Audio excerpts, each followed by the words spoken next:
నమస్కారం. Health talks with Vijitha కార్యక్రమానికి స్వాగతం.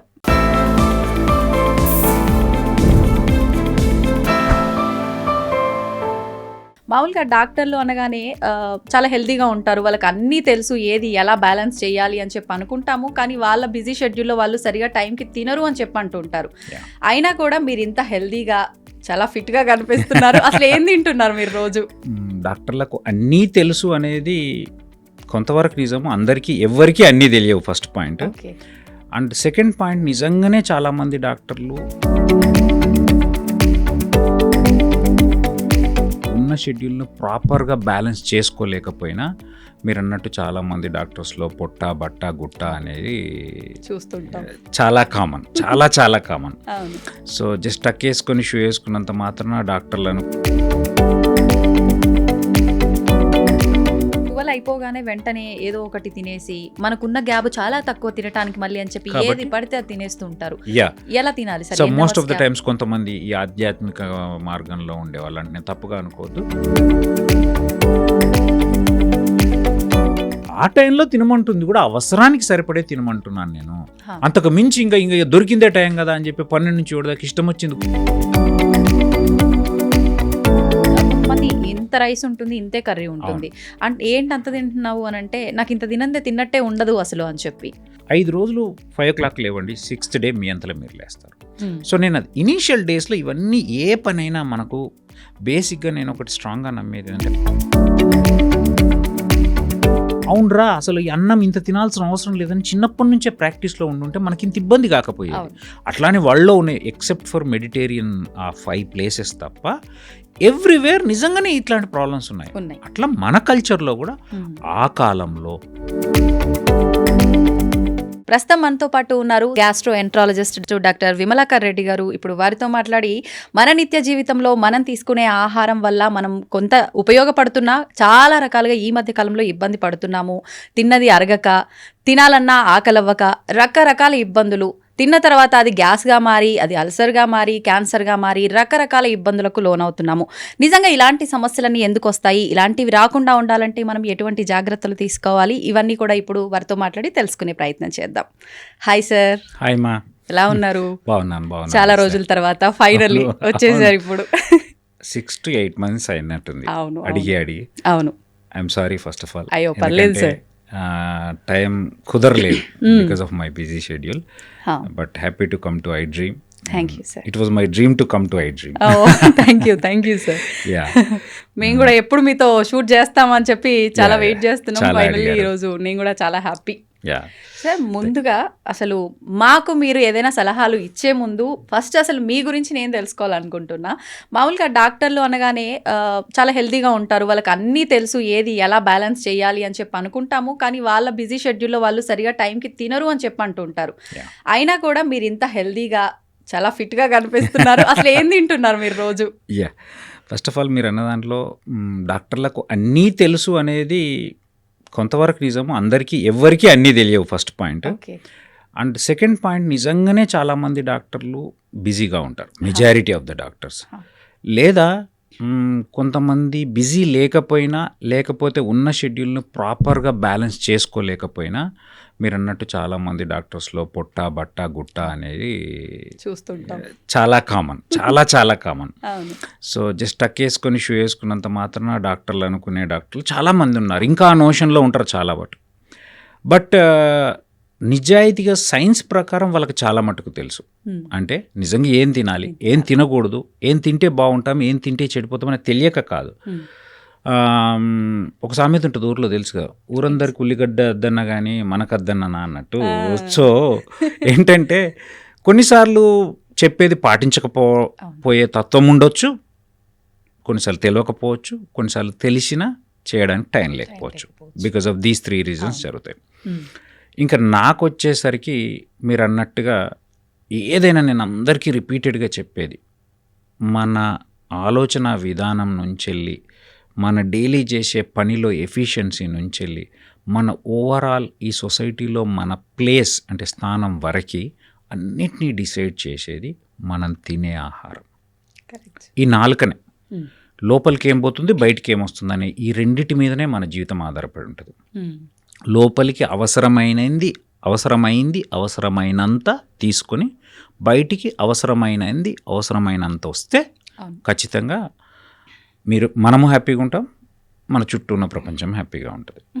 సో తిండికి వచ్చేసరికి బేసికల్గా 80% కంట్రిబ్యూషన్ మన బాడీలో. చాలామంది అడుగుతారు, నేను రాగానే కూడా కావ్య మీరు అందరూ సార్ రోజు వర్కౌట్ చేస్తారు.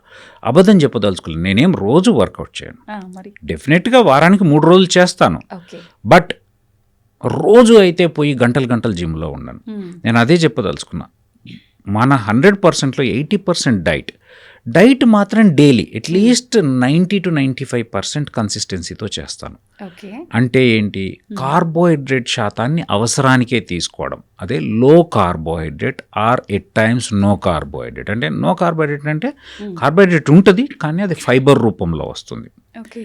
So low carbohydrate, high protein అంటే egg whites, chicken, fish, salmon fish, any type of fish and paneer, soya chunks, ఇట్లాంటి ప్రోటీన్ ఎక్కువ తీసుకుంటూ ఫైబర్ కంటెంట్, ఆకుకూరలు, కూరగాయలు, fresh fruits, non sweet fruits. మళ్ళీ చెప్తున్నా, మంచిగా రోజు అరటి పళ్ళు తింటా, రోజు మంచి స్వీట్గా ఉన్న అదేంటి మామిడి పళ్ళు తింటా అంటే మళ్ళీ రెడ్ వచ్చే కథ మొదలయ్యాయి. సో ఇవి తీసుకుంటూ ఫ్యాట్స్ను కొంచెం మోతాదులో అంటే ఒక 10 to 20% కంట్రిబ్యూషన్లో తీసుకుంటే ఖచ్చితంగా హెల్త్ బాగుంటుంది. అది ఎవ్రీథింగ్ నేను చెప్తున్నా కదా. ఫిజిక్ అంటే చూడ్డానికి, మనం తినే ఆహారం చూడ్డానికి అందంగా చేస్తుందా లేదా అనేది నేను కరెక్ట్గా చెప్పలేను, కానీ ఓవరాల్గా నిన్ను చూడగానే హ్యాపీ అనిపించే స్టేజ్కి తీసుకొస్తుంది. ఎందుకంటే you'll be happy because you're physically good, mentally good. కాబట్టి యుల్ బీ హ్యాపీ. మనం హ్యాపీగా ఉంటే డెఫినెట్గా ఎదుటోళ్ళకి హ్యాపీనెస్ ఇస్తాం, అలా డౌట్ లేదు. ఎందుకంటే మన హ్యాపీనెస్ ఎదుటోళ్ళకు ట్రాన్స్మిట్ అవుతుంది. సో ఈ కార్బోహైడ్రేట్ గురించి కొన్ని మిత్స్ ఉన్నాయి. ఏంటి అంటే, సార్ నేను అడగంగానే రొటీన్గా వచ్చే ఆన్సర్ చెప్తాను, సార్ ఒక్కటే పూట తింటా సార్. ఒకటే పూట తింటా అంటే అర్థం ఏం తెలుసా? Most of the 99% of the people అంటే మధ్యాహ్నం ఒక పూట అన్నం తింటారు, మళ్ళీ పొద్దున అదే ఇడ్లీ తింటారు, అదే చపాతి, అదే దోశ, అదే పన్నీర్ పొంగల్ గింగల్ పూరి అన్నీ తింటారు. అదంతా కార్బోహైడ్రేట్. దాన్ని కన్సిడర్ చేయట్లేదు. రాత్రి చపాతీ తింటాను సార్. చాలా మంది ఆ రాత్రి చపాతీ తినేదాన్ని డైట్ చేస్తున్నాను ఫీల్ అవుతున్నారు.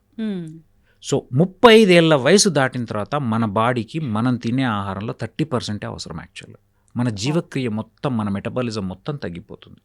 సో ఆ తగ్గిపోవడం వల్ల ఏమవుతుంది అని అంటే, నీకు ఎక్స్పెన్సెస్ తగ్గినప్పుడు నువ్వు ఇచ్చేదంతా జమ అవుతుంది, బ్యాంక్లో బ్యాలెన్స్గా రెడీ అవుతుంది. ఆ బ్యాలెన్స్ పొట్ట, గుట్ట అన్ని రకాలుగా, ఇంక్లూడింగ్ స్కిన్ టోన్తో సహా. నువ్వు కార్బోహైడ్రేట్ తీసుకునే వాళ్ళ స్కిన్ టోన్ తెలిసిపోతుంది, టాడ్ స్కిన్ లాగా ఉండిపోతుంది.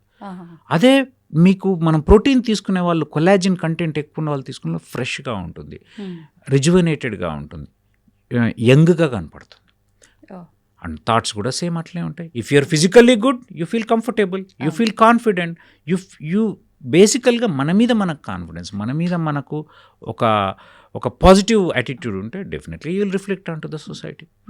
సో నేను చెప్పేది ఏంటంటే 30%, ఇప్పుడు తీసుకున్న దాంట్లో 30% మాత్రమే తీసుకోండి. కార్బోహైడ్రేట్ దయచేసి పొద్దున తినే బ్రేక్ఫాస్ట్ను కూడా మీల్గానే కన్సిడర్ చేయండి. రాత్రికి తీసుకునే కార్బోహైడ్రేట్ను కూడా మీల్గానే కన్సిడర్ చేయండి. మధ్యాహ్నం ఒక్క పూట అన్నం తిని మిగతా టిఫిన్ చేసి దాన్ని నేను డైట్ చేస్తున్నాను మోసం చేయొద్దు. మరి ఇప్పుడు ఇంకా ఈ దోశలు, ఇడ్లీలు, చపాతీలు ఇవే పండగ పబ్బానికి, టిఫిన్ గా పండగ తీసుకోవాలి సార్. మరి అవి స్కిప్ చేయాలి 12 నుంచి 7 మధ్యలో. అంటే ఇప్పుడు somebody is over weight or obese, వాళ్ళ గురించి మాట్లాడదాం.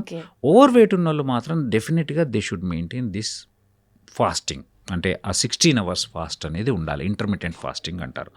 ఈ ఇంటర్మిటెంట్ ఫాస్టింగ్ అనేది మన గ్లూకోజ్ కంట్రోల్లో చాలా బాగా హెల్ప్ చేస్తుంది. Lot of scientific research has proven. So కాబట్టి ఆ 16 hours ఫాస్ట్ ఎట్లా అంటే, ఈవినింగ్ 7కి మనం తినడం బానేసి అప్ టు 11:30, 12 వరకు. ఈ టైంలో వాటర్, మహా అంటే బ్లాక్ కాఫీ లేదా lemon with some salt and water, ఇట్లాంటివి మాత్రమే, లేదా గ్రీన్ టీ, ఇట్లాంటివి తీసుకుంటూ 12 to 7. 12కి స్టార్ట్ చేసేటప్పుడు first meal should be protein. యూజువల్గా మనం ఏం చేస్తాము, ఇడ్లో దోశ తినేస్తే ఇది మనీ లాంటిదండి. Money will breed money. మీకు లక్ష వస్తే ఇంకో లక్షను సంపాదించి పెడుతుంది, లక్షనే. సో అట్లాగే కార్బోహైడ్రేట్ ఒక్క ముద్ద తింటే రెండో ముద్ద తినమని చెప్తుంది. It is craving. Carbohydrate it self creates craving. మైండ్కి మీరు ఎప్పుడన్నా ఆలోచించండి, పొద్దున బ్రేక్ఫాస్ట్ చేస్తే లంచ్ కాకలి అవుతుంది. అవును. అదే పొద్దున ఏం చేయకండి, అదే ఫస్ట్ మీల్ ప్రోటీన్ మంచిగా 7-8 పీసెస్ ఆఫ్ చికెన్ తీసుకోండి, మీకు సాయంత్రం దాకా ఏం ఆకలి కాదు. ఎందుకంటే ప్రోటీన్ డైజెషన్కి చాలా టైం పడుతుంది. ఓకే. కార్బోహైడ్రేట్ అనేది అలా తినగానే ఇట్లా ఇడ్లీ అయితే ఇట్లా తినగానే అట్లా వెళ్ళిపోతుంది, మంచిగా గ్లూకోజ్ ఇచ్చి ఇమీడియట్ గ్లూకోజ్ ఇస్తుంది, కడుపు ఖాళీ అవుతుంది, మళ్ళీ తినపోతుంది. అది మైండ్ను డల్ చేస్తుంది, బాడీని డల్ చేస్తుంది, అండ్ నీకు ఎనర్జీకి ఎంత 30% కావాలి, అది కాగా మిగిలినంతా స్టోరేజ్లోకి వెళ్ళిపోతుంది. ఇప్పుడు చాలా మంది మీరు అన్నట్టుగా 7 to 12 ఇది ఎవరైతే మెయింటైన్ చేస్తున్నారో 12 అయిపోగానే వెంటనే ఏదో ఒకటి తినేసి మనకున్న గ్యాప్ చాలా తక్కువ తినడానికి మళ్ళీ అని చెప్పి ఏది పడితే అది తినేస్తూ ఉంటారు. ఎలా తినాలి so most of the times కొంతమంది ఈ ఆధ్యాత్మిక మార్గంలో ఉండేవాళ్ళు, అంటే నేను తప్పుగా అనుకోవద్దు, అండ్ ఆ వ్రతాలు స్వాములు ఏమైనా పట్టుకుంటారు, కానీ పట్టుకున్న లాభం లేకుండా అది దొరికిన టైంలో చాలా ఎక్కువ తినేస్తారు. అది చాలా చాలా తప్పు. ఆ టైంలో తినమంటుంది కూడా అవసరానికి సరిపడే తినమంటున్నాను నేను, అంతకు మించి ఇంకా దొరికిందే టైం కదా అని చెప్పి 12 నుంచి 7 దాకా ఇష్టం వచ్చింది గుద్దుతా అంటే నడిచేది అది.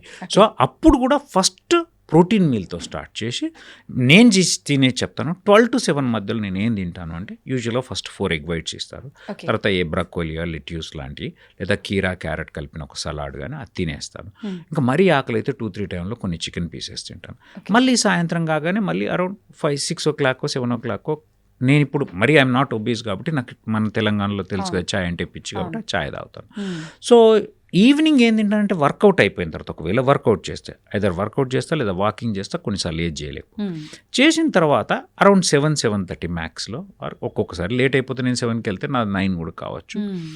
అప్పుడు నేను ఐదర్ ఏదో ప్రోటీన్ షేక్, కొంచెం వెరీ రేర్లీ అండి, మంత్లీ ఫ్యూ టైమ్స్ అండి, లేకపోతే ఇంట్లో ఉన్న చికెన్ ఫిష్ తినేస్తాను అంతే. అసలు ఇంకా రైస్ ఐటమ్ ఎక్కడ, రైస్ అనేది ఎప్పుడో ఒకసారి అండి. ఇంకొకటి నేనేం చెప్తా అంటే, జీవితంలో నీ మీద నీకు ఎప్పుడైతే జాలి కలుగుతుందో, అబ్బో నేను మస్తు కష్టపడుతున్నా అన్నప్పుడు ఇంకా నువ్వు చెడిపోవడానికి ఆస్కారం చాలా ఎక్కువ ఉంటుంది. అది నేను అందరికీ, ఈవెన్ చిన్న పిల్లల నుంచి స్కూల్లో పిల్లల నుంచి అందరికీ చెప్పానంటే, you should fool your brain. Okay. ఎట్లా ఫూల్ చేయాలంటే, నేను కష్టపడుతున్నాను నీకు అనిపించద్దు అంటే కొన్నిసార్లు అది చెప్పినట్టు వినాలి, ఎక్కువసార్లు నువ్వు చెప్పినట్టు అది వినాలి, కొన్నిసార్లు అది చెప్పినట్టు నువ్వు వినాలి. ఎట్లా అంటే ఇప్పుడు నేనున్నా, నాకు ఈరోజు బిర్యానీ తినాలనిపించింది, 10 రోజుల నుంచి తినలే, ఈరోజు తినాలనిపించింది, తినలేదనుకో ఏదో రోజు దానికి కోపం వచ్చేస్తుంది. సో కాబట్టి తినేసేయి, కానీ ఏం చేయి, ఆ దాన్ని నెక్స్ట్ మీల్లో కవర్ చేయి, నెక్స్ట్ మీల్ కట్ చేయి. This is called balance. Balancing అంటే ఈరోజు నేను కార్బోహైడ్రేట్ ఇంత తీసుకున్నా, సో దాని నెక్స్ట్ మీల్, ఆ నెక్స్ట్ మీల్లో మొత్తానికి దానికి సరిపడా కట్ చేసి పెడతాను, లేదా ఇంకొక హాఫ్ అన్ అవర్ ఎక్కువ వర్కౌట్ చేస్తాను. సో ఇది ఎప్పుడు దీన్ని మైండ్ఫుల్ ఈటింగ్ అంటారు. అంటే నేను ఏం తింటున్నా అనేది ప్రతి క్షణం నీ మైండ్లో ఉండాలి. పొద్దున ఏం తిన్నా షెడ్యూల్ చెప్పండి, నన్ను ఇప్పుడు లాస్ట్ 7 days నుంచి కూడా నేను పొద్దున్న లేచిన రాత్రి దాకా ఏం తిన్నానో చెప్పమని చెప్తాను నేను. అర్థమవుతుందా? ఆ మైండ్ఫుల్నెస్ అనేది ఉండాలి. అంటే నేను ఏం తింటున్న దాంట్లో అసలు ఏంది, నిజంగా ఎంత క్యాలరీస్ ఉండేవి. ఫస్ట్ ఇనీషియల్ డేస్లో అన్నీ చదివేవాళ్ళం. ఇప్పుడు ఒక ఆల్మోస్ట్ 6-7 years అయింది నేను ఇది ప్రాక్టీస్ చేయబట్టి, కాబట్టి నాకు అంతగా అవసరం ఉండదు. చూసి నాకు ఒక మైండ్లోకి అది ఒక థాట్ వచ్చేస్తుంది. బట్ ఒకటి తింటున్నప్పుడు ఎంత తింటున్నాను, ఇది నాకు ఎంత అవసరము, నాకు పర్ డే నిజంగా ఎంత కార్బోహైడ్రేట్ అవసరము, 50 to 80 to max 100 grams అవసరం, నేను నిజంగా తినే 2 ఇడ్లీలలో వచ్చేస్తుంది, ఎంత అన్యాయం, ఇంతకు మించి నాకు అవసరం లేదు అనే ఒక థాట్ ప్రాసెస్ని డెవలప్ చేసుకొని, అండ్ ఇది నిజంగా నేను చేస్తుంది రైట్ పని అని నమ్మాలి ఫస్ట్ పాయింట్. అమ్మో విజిత బాగా తినేసింది, లేదా ఇంకోళ్ళు బాగా తినేసింది, నేను తింటలేను, ఆ జాలీలోకి పోతే నాకు నువ్వు ఎప్పటికైనా ఇంకా బాగుపడరు. ఓకే. కానీ చాలా మంది అంటారు సార్, ఒక 2-3 ఒక దగ్గర ఉన్నప్పుడు కొంతమంది ఇంతే తింటారు, కర్రీస్ ఎక్కువ తీసుకుంటారు, రైస్. కొంతమంది ఇంత రైస్ ఉంటుంది, ఇంతే కర్రీ ఉంటుంది. అంటే ఏంటి అంత తింటున్నావు అని అంటే, నాకు ఇంత తిన్నట్టే ఉండదు అసలు అని చెప్పి నేను ఒకటి చెప్తే అదే విజిత, మన మైండ్కి ఏది ట్రైన్ చేస్తుంది అవుతుందమ్మా. మీరు 5 రోజులు 5 o'clock లేవండి, 6th day మీ అంతలో మీరు లేస్తారు. సో నేను అది ఇనీషియల్ డేస్లో ఇవన్నీ ఏ పనైనా మనకు బేసిక్గా నేను ఒకటి స్ట్రాంగ్గా నమ్మేది అంటే, మనకు చిన్నప్పటి నుంచి స్కూళ్ళల్లో కావచ్చు, మన కల్చర్లో, ఫుడ్ కల్చర్లో కాబట్టి అది నేర్పలేరు. అవునరా అసలు ఈ అన్నం ఇంత తినాల్సిన అవసరం లేదని చిన్నప్పటి నుంచే ప్రాక్టీస్లో ఉండుంటే మనకి ఇంత ఇబ్బంది కాకపోయేది. అట్లానే వాళ్ళలో ఉన్నాయి, ఎక్సెప్ట్ ఫర్ మెడిటేరియన్ ఆ 5 places తప్ప ఎవ్రీవేర్ నిజంగానే ఇట్లాంటి ప్రాబ్లమ్స్ ఉన్నాయి. అట్లా మన కల్చర్లో కూడా ఆ కాలంలో అప్పుడున్న జీన్స్కి అవసరమైన, అప్పుడున్న పనికి అంటే ఎక్స్పెన్స్ ఎక్కువ ఉంది కాబట్టి అప్పుడు కార్బోహైడ్రేట్ అవసరమైంది. ఆ కార్బోహైడ్రేట్ కూడా మీరు నిజంగా ఆలోచిస్తే మాది ఆదిలాబాద్ డిస్ట్రిక్ట్. మా దగ్గర మేము ఏం తినాం, జొన్నగట్కి తినేవాళ్ళము, రాగు జొన్నలు తినేవాళ్ళం, జొన్నగట్క మక్క గట్క తినేవాళ్ళం, కొర్రలు తినేవాళ్ళు. అర్థమవుతుందా? సో అన్నం ఎప్పుడో ఒకసారి పండగకు పబ్బంకి తినేవాళ్ళు. అంత జొన్న రొట్టెలు లేని కాలంలో నేను 10th క్లాస్ దాకా ఎన్నోసార్లు మక్క రొట్టెలు కూడా తిన్నాను. మేము పొద్దున్న లేవగానే జొన్న గట్క తిన్నాం. అండ్ దానికి మించి ఎంతో పని ఉండేది. ఇప్పుడు అంత పని లేదు. మనం తినేది pure white polished pure rice. అవునా కదా? సో నువ్వు మంచిది ఎక్కువ కార్బోహైడ్రేట్ నువ్వు ఇచ్చి తక్కువ పని చేస్తున్నావు. అండ్ మన జెనెటిక్ జీన్స్ ఎప్పుడైనా కానీ ఎన్విరాన్మెంట్ని బట్టి మ్యుటేషన్స్ చెందుతూనే ఉంటాయి. ఆ కాలంలో వాళ్ళు చేస్తున్న పనికి తగ్గట్టుగా వాళ్ళు తింటున్న దానికి వాళ్ళ జీన్స్ ఉండినాయి. ఇప్పుడు మనం పనే లేదు కాబట్టి మన జీన్స్ కూడా మబ్బు అయిపోయినాయి, అవి కూడా మ్యూటేట్ అయిపోయినాయి. సో కాబట్టి నువ్వు ఎంత ఇస్తే అంత దాన్ని ప్రాసెస్ చేసి మంచిగా ఫ్యాట్ చేసి ఎక్కడొక్కడక్కడ ఫిల్ చేయడానికే పనికి వస్తున్నాయి తప్ప ఎందుకంటే పనే లేదు. సో కాబట్టి కాలం మారుతున్న కొద్దీ, మన పనిచేసే విధానం మారుతున్న కొద్దీ, మన జన్యుల్లో వస్తున్న మార్పుల కొద్దీ మనం ఇప్పుడు మన తిండిలో మార్పు తెచ్చుకోవడం కంపల్సరీ. ఆ కంపల్సరీలో ఏంటి అని అంటే, నేను వాడు తింటున్నాడుగా నేను తినడం కాదు, నేను తినొద్దు నాకు అవసరం లేదు అంటే నేను చూసి ఇంకోళ్ళు నేర్చుకో, నాకెంత అవసరమో నేను అంతే తింటా, వాంతో నాకేం పని. అంతే. అదొకటి ఏంటంటే నేను చేస్తుంది మంచి పని అని నమ్మాలి. అండ్ అప్పుడప్పుడు నిజంగా క్రేవింగ్ వస్తుంది ఏదో ఒకటి, అరే స్వీట్ చూస్తే ఎవరికైనా తినవద్దు, తినేసేయి. నేనేమంటే తిను, నెక్స్ట్ బ్యాలెన్స్ చేయాలి ఖచ్చితంగా. సరే, ఇప్పుడు ఇందాక మీరు ఒక మాట అన్నారు, అప్పటి కాలంలో వాళ్ళకు ఆ తిండికి తగ్గట్టుగా పని ఉండేదని. ఇప్పుడు కూడా వాళ్ళు అంతే పని చేసినా చేయకపోయినా, ఆ కాలం వాళ్ళు ఎవరైనా ఉన్నారు అన్నా, విలేజ్లో వాళ్ళు పొలం పనులకు వెళ్ళకపోయినా ఇంట్లో కూర్చునే వాళ్ళైనా సరే 3 సార్లు తినే వాళ్ళు ఉన్నారు. అయినా వాళ్ళకు డైజెషన్ అవుతుంది. మనం ఒక్కసారి తిన్నా కూడా డైజెషన్ అవ్వట్లేదు. నాకు అరగలేదే అని అంటే, ఎందుకు అరగదు నీకు, వయసులో ఉన్న పిల్లవు, మాకు అరుగుతుంది కదా, రాళ్ళైనా అరిగించుకోవాలంటారు, నీకెందుకు అరగట్లేదు అని చెప్పి తిడుతూ ఉంటారు. ఎక్కడ వస్తుందంటారు? అదే జెనెటిక్ మేకప్. వాళ్ళ జీన్స్ వాళ్ళు ఒక వయసులో ఉన్నప్పుడు ఒక 35 to 35 ఇయర్స్ అంతో కష్టపడి వాళ్ళ అప్పుడున్న కాలమాన పరిస్థితుల ప్రకారం, వాళ్ళ పని ప్రకారం వాళ్ళ జెనెటిక్ మేకప్ అట్లుంది. అర్థమవుతుందా? సో కాబట్టి ఇప్పటికీ కొంచెం పని తక్కువైనా కానీ జీర్ణించుకోగలుగుతున్నారు. మనం ఎప్పుడు ఫస్ట్ నుంచి ఎక్స్పోజరే లేదు దానికి. సో మన జీన్సే మబ్బు జీన్స్, ఎఫెక్ట్ అక్కడే పడింది. అంతే కదా మరి. It's genetic makeup. ఇప్పుడు చాలా మంది అంటారు, ఇప్పుడు ఒక చిన్న విషయం చెప్తా. ఇప్పుడు ఒక ప్యాంక్రెటైటిస్ ఉంటుంది. ప్యాంక్రెటైటిస్ ఆల్కహాల్ తీసుకోవడం వల్ల వస్తుంది. 1000 మంది తీసుకుంటే నిజంగా ఎంతమందికి వస్తుంది? 5గురికి వస్తుంది. ఇప్పుడు ఈ 5గురు పాపం నా దోస్తుగాడు బాటిల్ తాగుతాడు సార్, నేను గింత మూతేడు తాగినా, అది నీ కర్మ, అది నీ జెనెటిక్ మేకప్. సో అట్లా ప్రతిదానికి నీ జీన్స్ అనేవి మ్యాటర్ అవుతాయి.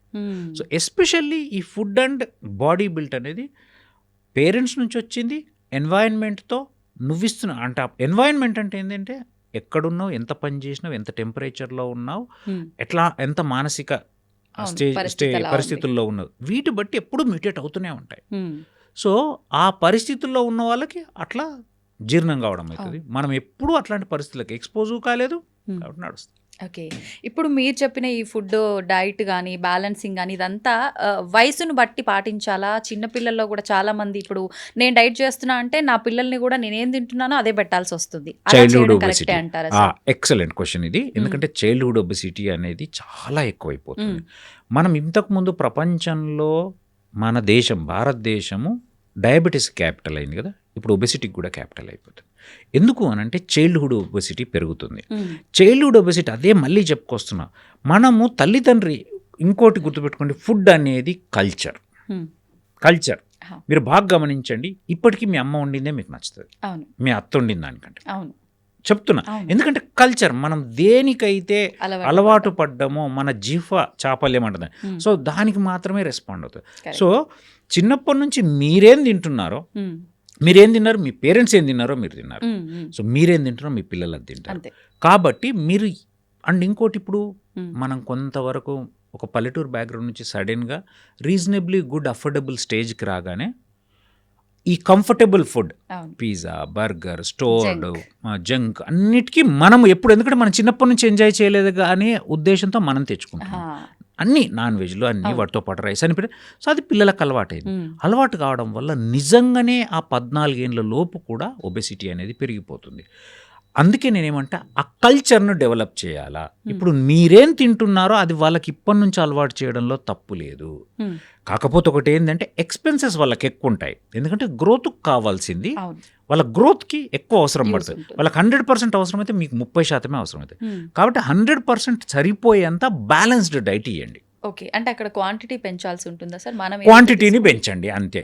అంటే ఇప్పుడు ప్రోటీన్ వానికి ఇంకొక 10-15 గ్రామ్స్ ఎక్కువ ఇవ్వండి. అంటే మనం 1 gram per KG body weight తింటాం కదా, 1.5 ఇవ్వండి. అర్థమవుతుందా? లేదు 1 ఇచ్చిన కార్బోహైడ్రేట్స్లో కొంచెం మనం ఎంత 20-30% తీసుకున్నాం, మనం 100 గ్రామ్స్ తీసుకుంటే ఆయనకు 200 గ్రామ్స్ ఇవ్వండి, 200 గ్రామ్స్ ఇవ్వండి. ఫ్యాట్ ఇంకొక 10% పెంచండి. అంతే తప్ప మళ్ళీ మొత్తం అంతా రైస్ పెట్టి ఉత్త సాంబార్ పోసేసి తిండి పెట్టమని చెప్పట్లేదు. చికెన్ ముక్కలు ఇప్పుడు నేను చాలా మంది పిల్లలు చూస్తాను, చికెన్ వాడు ముక్కలు తినడు, ఉత్త సూప్ వేసుకొని ఇంత అన్నం వేసుకొని తింటారు. ఎన్నిసార్లు చెప్పినా ఎంత చెప్పినా ఏంటంటే సో దానివల్ల లాభమే లేదు. చికెన్ తిన్నా అంటే చికెన్ తినాలి కదా, నువ్వు చికెన్ తినకుండా రైస్ తినడంలో లాభం లేదు. సో మనం పెట్టమన్నాం కదా అని మనం ఇంత అన్నం తిని వాడికి ఇంత అన్నం పెట్టమంటలేదు నేను. మనం 4 ముక్కలు తింటే వాడికి 6 ముక్కలు పెట్టు. అంటే కర్రీ క్వాంటిటీ పెంచాలి. Very good. అండ్ ఇంకోటి especially fresh vegetables, non sweet fruits, mixed diet, అన్ని రకాల డైట్స్కి ఎక్స్పోజ్ చేయడం. చిన్నపిల్లల్లో బేసిక్గా అవాయిడ్ చేయాల్సిందంటే అన్ని రకాల ఫుడ్స్కి ఎక్స్పోజ్ చేయడము, ఫ్రెష్ వెజిటేబుల్స్ అండ్ ఫ్రూట్స్కి అలవాటు చేయడము, జంక్ ఫుడ్కి దూరంగా ఉంచడం. Anything if you are opening a packet that is dangerous, గుర్తుపెట్టుకోండి. ఏదైనా కానీ బిస్కెట్ ప్యాకెట్ కానీ, నూడిల్ ప్యాకెట్ కానీ, చిప్స్ ప్యాకెట్ కానీ, కారబూంది ప్యాకెట్ కానీ, ఏ ప్యాకెట్ అన్నా మీరు ఇప్పుతున్నారంటే దరిద్రమే. ఎందుకంటే దాన్ని ఎంతో ప్రాసెస్ చేసి దాంట్లో ఎన్నో కెమికల్స్ కలిపి స్టోరేజ్కి పాడు కాకుండా ఉండడానికి, దాని లాంగివిటీని పెంచడానికి కెమికల్స్ని కలిపి అందులో పెట్టడం జరుగుతుంది. అందులో ఉండే అండ్ ఇంకోటి ఏంటంటే ఒక సింపుల్, ప్రతిదాన్ని ఎక్కువ కాలం స్టోర్ చేయాలంటే ఊర్లో మనం ఊరగాయ పెడితే ఏం చేస్తాం, చాలా సాల్ట్ వేస్తాం. సో సాల్ట్ వేయకుండా అది స్టోరేజ్ చేయడం వీలే కాదు దేన్ని కూడా. సో అందుకే అవి చాలా టేస్టీగా ఉంటాయి. ప్రతిదీ స్టోర్డ్ ఫుడ్ ఏదైతే ఉందో ప్రాసెస్డ్ ఫుడ్ చాలా టేస్టీగా ఉంటుంది. అందులో చాలా కెమికల్స్ కలపడమే కాక సాల్ట్ కలపడం కాకుండా దాన్ని టేస్టీగా చేయడానికి కొన్ని టేస్ట్నర్స్ ఉంటాయి, వాటిని యాడ్ చేస్తాం.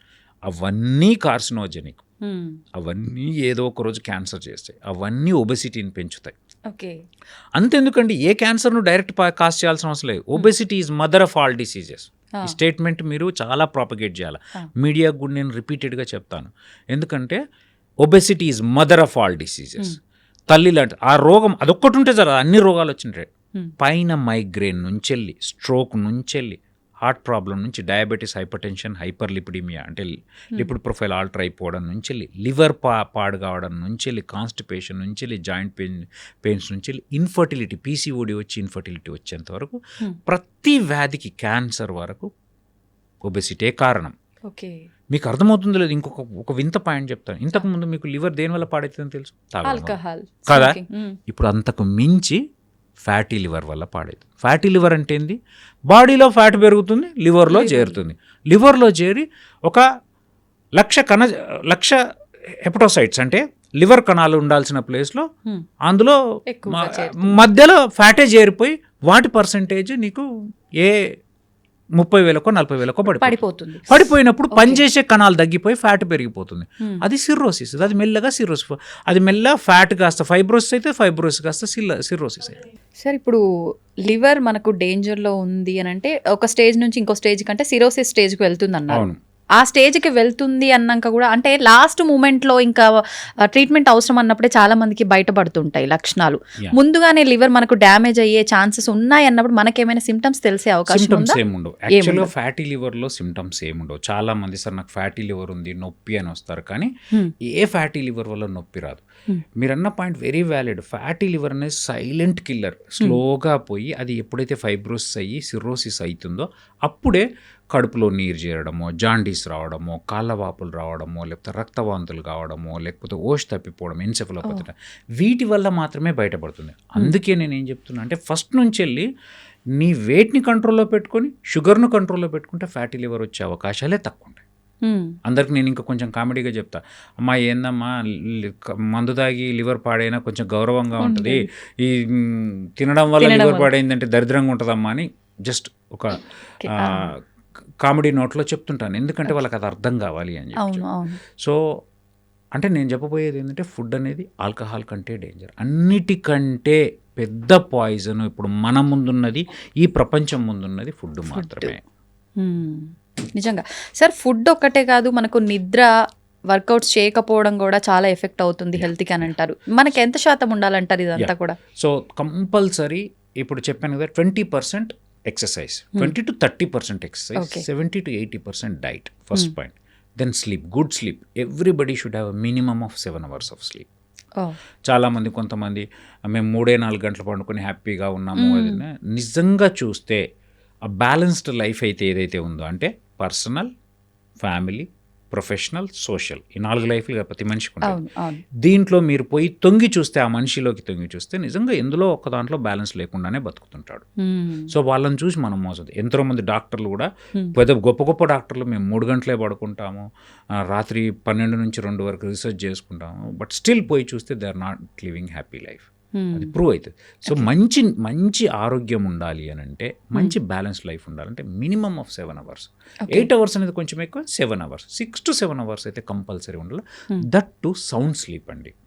ఊరికే పడుకొని పొద్దుదాకా ఏదో టెన్షన్ పడుతూ మధ్యలో 10 సార్లు లేస్తూ, ఇది దాన్ని కూడా స్లీప్ అన్న, సౌండ్ స్లీప్. సౌండ్ స్లీప్ ఉండాలి అని అంటే కొంచెం శారీరక శ్రమ ఉండాలా, ఫస్ట్ ఆఫ్ ఆల్ ఆత్మ సంతృప్తి ఉండాలా, శారీరక శ్రమ ఉండాలా, రీజనబ్లీ గుడ్ ఫుడ్ ఉండాలా, అండ్ మధ్యాహ్నం నాప్స్ అవన్నీ అవాయిడ్ చేయాలి. అప్పుడు ఖచ్చితంగా గుడ్ స్లీప్ ఉంటుంది. So sleep contributes, stress free life contributes, good diet contributes, good exercise. ఇవి ఉంటే ఇంతకు మించి ఈ 4 ఉండి, నేచర్, మంచి రిలేషన్స్ ఉంటే, మొన్ననే ఒక రీసెర్చ్ జరిగింది చెప్పాలి.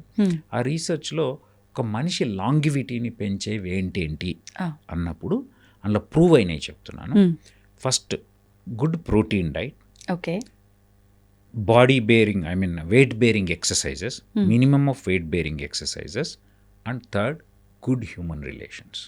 ఇవి చాలా తక్కువైపోయాయి ఈ మధ్య కాలంలో. And apart from that good sleep అదంతా వస్తుంది. ఇవన్నీ ఉన్న ఈ 3 ఉంటే నీకు గుడ్ స్లీప్ ఆటోమేటిక్గా వస్తుంది. అర్థమవుతుందా? సో ఈ 3 అన్న 3వది చాలా చాలా ఇంపార్టెంట్. గుడ్ హ్యూమన్ రిలేషన్స్, దానికి ఒకే ఒక మార్గం పాజిటివిజం. ప్రతి మనిషిలో బిజితాలు ఏదో తప్పు ఉంటుంది, విమలాకర్ లేదో తప్పు ఉంటుంది, ఇంకోరు తప్పులు ఒప్పులు లేదా లెక్కలు పెట్టుకుంటూ పోతే ఎవ్వరు నీకు నేను ఎప్పుడు అందరికి ఒక నిన్ను నువ్వే క్షమించుకోగలేంది. మనం ఎన్నో తప్పులు చేసి మనం క్షమించుకొని ఇంత ప్రేమించుకున్నాం, మరి ఆపోజిట్ అని ప్రేమించకపోయినా అట్లీస్ట్ హేట్ చేయకు. What I mean. సో అది ఈ గుడ్ హ్యూమన్ రిలేషన్స్ ఉంటే ఇంకా నీకు ప్రపంచంలో 99% ఆస్తి ఉన్నట్టేనండి. అంతకు మించి. అయితే ఇప్పుడు మీరు అన్నట్టుగా 7 hours స్లీప్ ఓకే, కానీ చాలామంది లేట్ నైట్ పడుకొని అది 7 hours అవ్వాలి కదా అని చెప్పి లేట్గా లేవటం, బ్యాలెన్స్ చేసి అది 7 hours అయిన తర్వాత లేవటం, ఇలా చేస్తుంటారు.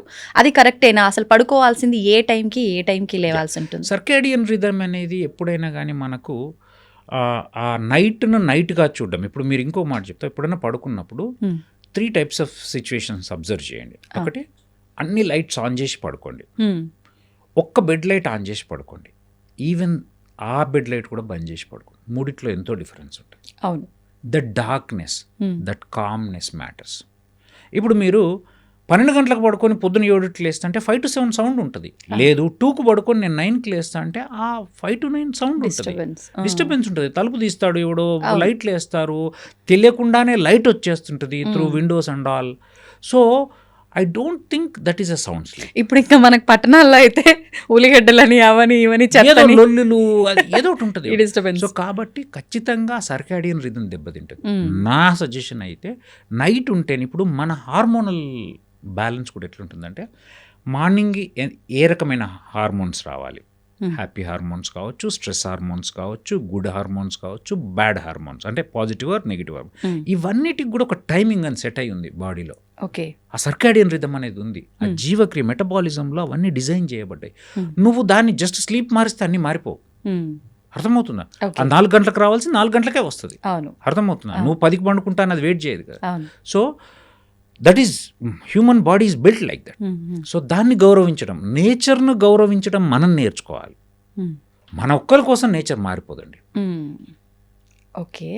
అయితే ఇప్పుడు ఫుడ్ విషయానికి వస్తే మనం ఇందాక చాలా మాట్లాడాం. బట్ ఇంకొకటి, ప్రతి ఒక్కరు కూడా ఉదయం లేచిన దగ్గర నుంచి ఎంత ఫ్రెష్ ఫుడ్ తీసుకోవాలని చెప్పినా కూడా నైట్ మనం ఫ్రెష్గా తీసుకొచ్చామా దాన్ని ఫ్రిడ్జ్లో పడేస్తాం.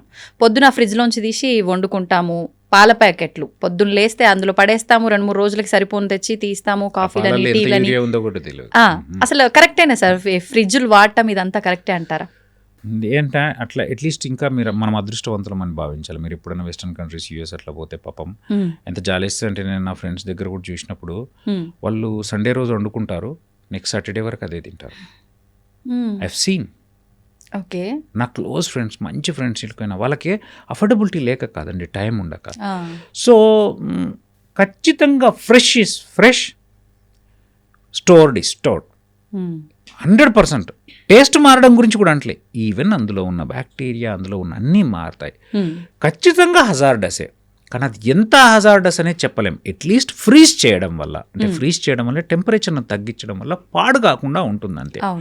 దానివల్ల టేస్ట్ మారుతుంది, దానివల్ల దాని నుంచి మనకు రావాల్సిన బెనిఫిట్స్ శాతం కూడా తగ్గిపోతుంది. అండ్ ఇంకోటి, స్టోర్ చేయడానికి నువ్వు సాల్ట్ ఎక్కువ వేయాల్సి ఉంటుంది డెఫినెట్గా, మీరు ఎప్పుడన్నా. సో కాబట్టి దానివల్ల మళ్ళీ దాన్ని తీసి హీట్ చేస్తాం, అది ఇంకా డేంజర్. బయటికి తీసి చాలాసార్లు టైం లేక, యూజువల్ ఎప్పుడైనా ఏసీ నుంచి బయటకు వెళ్ళేటప్పుడు ఇమ్మీడియట్గా వెంటింగ్ ఉండదు.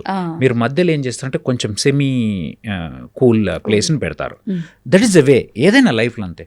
సో మీరు తీసి ఇమ్మీడియట్గా గిన్నెలు వేసేసి మళ్ళీ వేడి చేయడం వల్ల జస్ట్ యువర్ హీటింగ్ ఇట్, అంటే యూఆర్ ఇంక్రీజింగ్ ద టెంపరేచర్ తప్ప దాంట్లో ఉన్న మీరు వేడి చేయడం వల్ల దాని చెడు మంచిగా అయిపోదు, టేస్ట్ కూడా మారదండి. ఓకే. ఇప్పుడు ఫుడ్ ఎలా తీసుకోవాలి, ఏంటి, ఏం బ్యాలెన్స్ చేయాలి, ప్రతిదీ క్యాలిక్యులేషన్ చేసుకొని తినడం నా వల్ల కాదు. కానీ నేను ఆరోగ్యంగా ఉండాలి అని అంటే, ఇప్పుడు మీరు చెప్పినట్టుగా ప్రతిదీ కూడా లైఫ్లో, అంటే నిత్య జీవితంలో ఒక పార్ట్ ఆఫ్ ఫుడ్ తీసుకుంటే సరిపోతుందంటారా? ఇంకొకటి గట్ హెల్త్ అంటుంటారు. ఈ గట్ హెల్త్ ఆరోగ్యంగా ఉండేలా చూసుకుంటే ఏ రోగం రాదు నీకు అని అంటుంటారు. ఆ గట్ హెల్త్ అంటే ఏంటి, అసలు అది ఆరోగ్యంగా ఉండాలంటే ఏం చేయాలి? సో ఇప్పుడు అదే చెప్తున్నా, మీరు ఫస్ట్ క్వశ్చన్ నేను ఆన్సర్ చెప్తా. ఎవరైనా గీతలు గీసుకొని ఇట్లనే ఉండంటే నచ్చదండి. నేను అదే చెప్తున్నా, నీ మీద నీకు జాలేస్తుంది, జాలేసిన రోజు స్పాయిల్ అయిపోతావు. సో అట్లా అంత స్ట్రిక్ట్ పెట్టుకోండి. ఒకటి స్టార్ట్ చేయండి. ఎట్లా, ఇప్పుడు ఫస్ట్ నైట్ మీల్ని ఒక జవార్ రోటీకి మార్చడం నేర్చుకోండి. తర్వాత 12 to 7 ఇంటర్మీడియట్ ఫాస్టింగ్కి వెళ్ళండి. తర్వాత కార్బోహైడ్రేట్ కట్ చేసి ఆ జవార్ రొటీని మధ్యాహ్నంకి తెచ్చి మధ్యాహ్నం రైస్ను బంద్ చేయండి. ఇది స్లో ప్రాసెస్లో ఒక 6 months to 1 yearలో జరగాలి. నీకే తెలియకుండా నీ బ్రెయిన్ ఫుల్ అయిపోతుంది, సెట్ అయిపోతుంది. ఎక్సర్సైజ్కి వచ్చేసరికి ఫస్ట్ జస్ట్ వాక్ స్టార్ట్ చేయండి. 5,000 steps, దెన్ 10,000 steps. వాక్ అయిపోయిన తర్వాత ఈ వాక్ చేస్తూ ఈ కొంచెం కార్బోహైడ్రేట్ తగ్గించడం వల్ల కొంచెం షేప్లో తేడా వస్తుంది.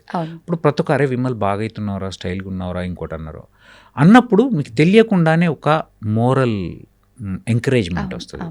సో ఆ ఎంకరేజ్మెంట్ని నిన్ను దానంతలదే ముందుకు తోస్తుంది. నా మాట వినండి, నేను చెప్తున్నా కదా, 100% నిన్ను అద్దన్నయ్యే వద్దులేరా, ఎందుకు వచ్చిన వాళ్ళు ఇప్పుడు ఇది తింటే నేను మళ్ళీ రేపు ఖాళీ ఉండాలి, అవసరమా అనే ఫీలింగ్లోకి వెళ్ళిపోతారు. అప్పుడు మెల్లగా ఇంట్లో ఉండే పరిస్థితులు, ఈవెన్ చాలామంది వర్కౌట్స్ గురించి కూడా ఆవేశంగా జిమ్కి గట్టి, స్విమ్మింగ్ పూల్కి గట్టి అవన్నీ పనిచేయండి. First start with walk and push-ups. Just push-ups first 2 కొట్టండి, 10 కొట్టండి, 20 కొట్టండి, 30 కొట్టండి.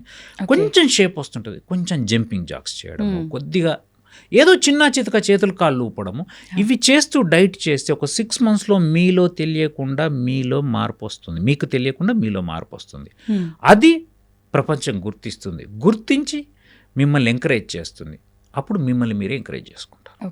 ఇలా స్లోగా చేయండి. ఏది కూడా ఇలా విమలాకర్ క్లాస్ వీకెండ్ కదా అని చెప్పి పోయి రేపు పొద్దున జిమ్కి కట్టేస్తా, ఇంట్లోకి వెళ్ళి అన్నం తీసేస్తా, ఇట్ నెవర్ హ్యాపెన్స్ అండి. వీఆర్ ఆల్ హ్యూమన్ బీయింగ్ కదా. సో కాబట్టి ఎప్పుడు జరగదు, స్లో ప్రాసెస్. ఏదైనా నీ బ్రెయిన్ నువ్వు ఫూల్ చేయాలి. అదే ఇందులో నేను చెప్పిన మార్గాలు ఏంటంటే ఇట్లా చిన్నగా స్టార్ట్ చేస్తే సెట్ అవుతుంది. అండ్ గట్ హెల్త్కి వస్తే ప్రతిసారి ఒక్కొక్క 2-3 ఏళ్ళకు ఒకసారి టాపిక్స్ కొత్తవి క్రియేట్ అవుతుంటాయి. అవి నిజంగా మంచివి ఉంటాయి, కొన్ని చెడ్డవి ఉంటాయి. అంటే ఇప్పుడు మనం చూసినప్పుడు, అంటే చెడు అని కాదు, టీవీ నుంచి వెళ్ళి సినిమా నుంచి టీవీ, ఏం నుంచి సినిమాకి వచ్చిన, టీవీ నుంచి టీవీకి వచ్చిన, టీవీ నుంచి బుల్లితెరకు వచ్చిన, బుల్లితెర నుంచి వెళ్ళి స్టూడియోలకు వచ్చి ఇట్లా, అంటే చిన్న చిన్న ఛానళ్ళకి వచ్చినాం, ఎన్నో. అట్లా ప్రతిదీ మనం మైన్యూట్ లెవెల్కి వెళ్తున్నాం. ఆ మైన్యూట్ లెవెల్ ఫస్ట్ ఏంటి, డైట్లో అసలు ఓవరాల్గా 3 ఉన్న మ్యాక్రోన్యూట్రియంట్స్ ఏవైతే ఉన్నాయో, మ్యాక్రోన్యూట్రియంట్స్ ఏంటి, కార్బోహైడ్రేట్, ప్రోటీన్ అండ్ ఫ్యాట్. వాటి గురించి మాట్లాడినాం, ఒక 2-3 ఏళ్ళు మాట్లాడినాం. ఇప్పుడు కొంచెం micro nutrients importance and gut health important. అంటే ఏంటి అని అంటే, ఈ మనం తీసుకునే దాంట్లో విటమిన్స్ మినరల్స్తో పాటు యాంటీ ఆక్సిడెంట్స్ యాడ్ చేయడం నేర్చుకున్నాం. అంటే ఫ్రెష్ ఫ్రూట్స్ కావచ్చు, అది. దాని తర్వాత మన గట్ ఇప్పుడు ఏంటంటే గట్లో క్రాస్ టాక్ జరుగుతుంది. ఇది గట్ అనుకోండి, ఇంటెస్టైన్ వాల్లో లోపల మ్యూకోజా అనేది ఉంటుంది.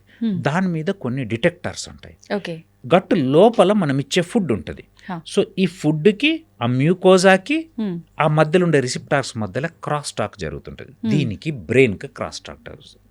సో అంటే ఈ రిలేషన్, ఓవరాల్గా రిలేషన్ ఏడు నుంచి పోయింది, ఫుడ్ మధ్యలో ఉండే ఫుడ్ నుంచి బ్రెయిన్కి వెళ్ళింది. అందుకే గట్ హెల్త్ అనే కాన్సెప్ట్ వచ్చింది. ఆ గట్లో మంచి న్యూట్రియంట్ ఉండాలి. అంటే ఏంటి, మళ్ళీ అగైన్ గుడ్ ఫైబర్ ఉండాలి, లో కార్బోహైడ్రేట్ ఉండాలి, హై ప్రోటీన్ ఉండాలి, గుడ్ యాంటీ ఆక్సిడెంట్స్ ఉండాలి. ఇంటెస్టైన్లో కొన్ని కోట్ల బ్యాక్టీరియా ఉంటాయి. ఆ బ్యాక్టీరియాలో గుడ్ బ్యాక్టీరియా, బ్యాడ్ బ్యాక్టీరియా అనే 2 రకాలు ఉంటాయి. మన పని ఏంటి, గుడ్ బ్యాక్టీరియాను పెంచడం, బ్యాడ్ బ్యాక్టీరియాను తగ్గించడం. ఆ గుడ్ బ్యాక్టీరియా పెంచడం ఏం నుంచి వస్తుంది, మనమేం బ్యాక్టీరియాలు తినాల్సిన అవసరం లేదు, తాగాల్సిన అవసరం లేదు. ఓన్లీ గుడ్ డైట్ వల్ల వస్తుంది. గుడ్ డైట్ అంటే ఏంటి, again good fibre, good antioxidants, fresh fruits and vegetables, on and off కొంచెం కర్డ్, అర్థమవుతుందా, విత్ లో కార్బోహైడ్రేట్. అప్పుడు గుడ్ కంటెంట్ ఉంటే గుడ్ క్రాస్ టాక్ జరుగుతుంది. దేనికి మధ్యలో, మ్యూకోజాకి దానికి మధ్యలో గుడ్ న్యూట్రియంట్స్ పోతుంది, హెల్దీ గట్ మ్యూకోజా ఉంటుంది. హెల్దీ గట్ మ్యూకోజా ఉన్నప్పుడు సిగ్నల్స్ బ్రెయిన్కి ప్రాపర్గా వెళ్తాయి. సో థాట్ ప్రాసెస్ బాగుంటుంది, అన్ని మిగతా బాడీలో ఉన్న అన్ని ఆర్గన్స్ ఫంక్షనింగ్ బాగుంటుంది. దీన్నే గట్ హెల్త్ అంటారు. సింపుల్. వీటితో పాటు బాడీలో మెటబాలిజం కూడా చాలా ముఖ్య పాత్ర పోషిస్తుంది అంటారు. ఎటువంటి పాత్ర పోషిస్తుంది? మెటబాలిజం అంటే ఏంది, నువ్వు ఇచ్చిన డైట్ని ప్రాసెస్ చేయడం. అది ఒక్కొక్క హ్యూమన్ బీయింగ్కి ఒక్కో రకంగా యూనిక్గా ఉంటుంది. అది first of all genetic makeup, నీ పేరెంట్స్ నుంచి వచ్చిన జెనెటిక్ మేకప్, ఎన్వైరన్మెంట్ వల్ల మారిన నీ జెనెటిక్ మేకప్, దెన్ నువ్విప్పుడున్న పరిస్థితులు అంటే ఏంటి, నువ్వు తినే తిండి, నువ్వు చేసే ఎక్సర్సైజ్, నువ్వు ఉండే మానసిక స్థితి, ఇవి ఖచ్చితంగా నీ అన్ని రకాల దాన్ని మెటబాలిజంలో మారుస్తాయి. ఆ మెటబాలిజం అనేది ఇప్పుడు మీరు బాగా ఆలోచిస్తే, స్ట్రెస్లో ఉన్నప్పుడు ఆకలి కాదు, దాన్ని ఎందుకు ఆకలి కావట్లేదు, ఆ టైంకి యూజువల్ కాల, బాధల్లో ఉన్నప్పుడు నీకు ఆకలి కాదు, పనిలో ఉన్నప్పుడు ఆకలి కాదు. అంటే నీ మానసిక పరిస్థితి నీ ఆకలి అనేది ఒక మెటబాలిజంలో ఒక పార్టే. అర్థమవుతుందా? సో ఆకలి కావడం, తిన్నాక అరిగించుకోవడం, అరిగింది ఎట్లా ప్రాసెస్ కావాలి, ఎంత గుడ్గా ప్రాసెస్ కావాలి, ఎంత బ్యాడ్గా అనేది నీ జెనెటిక్ మేకప్, నీ మానసిక స్థితి, నువ్వు తినే ఆహారం, నువ్వు చేసే పని మీద ఆధారపడి, దాన్నే మెటబాలిజం. అందుకే అది యూనిక్. ఇప్పుడు చాలా మంది అంటే వాళ్ళ మూడ్ని బట్టి, బాగా సాడ్గా ఉన్నప్పుడు, బాగా హ్యాపీగా ఉన్నప్పుడు ఖచ్చితంగా ఏదో ఒక ఫుడ్ హెవీగా తింటాను నేను అని చెప్పి అంటూ ఉంటారు. ఇది అంటే వాళ్ళు అలా ఒక రకంగా మోటివేట్ చేసుకొని వాళ్ళకి వాళ్ళు చేసి, ఇట్ ఈస్ సైంటిఫికల్లీ ట్రూ. ఎందుకంటే డిప్రెషన్లో ఉన్నప్పుడు ఆకలి కాకపోవడం ఎంత జరుగుతుందో, చాలా ఎక్కువ ఆకలి, దాన్ని డైవర్ట్ చేసుకోవడానికి కార్బోహైడ్రేట్ క్రేవింగ్ జరగడం అనేది సైంటిఫికల్గా రైట్. సో దానివల్ల కూడా ఒబెసిటీ వస్తుంది. సో డిప్రెషన్ ఉన్న పేషెంట్స్లో, అందుకే మేము ఎవరైనా బెరియాట్రిక్ సర్జరీ చేయడానికి వెళ్తున్నప్పుడు వాళ్ళకి సైకలాజికల్ కౌన్సిలింగ్ చేసి, వాళ్ళ కన్సెంట్, వాళ్ళ సైకలాజికల్ స్టేటస్ని అసెస్ చేయడం మాకు చాలా ఇంపార్టెంట్.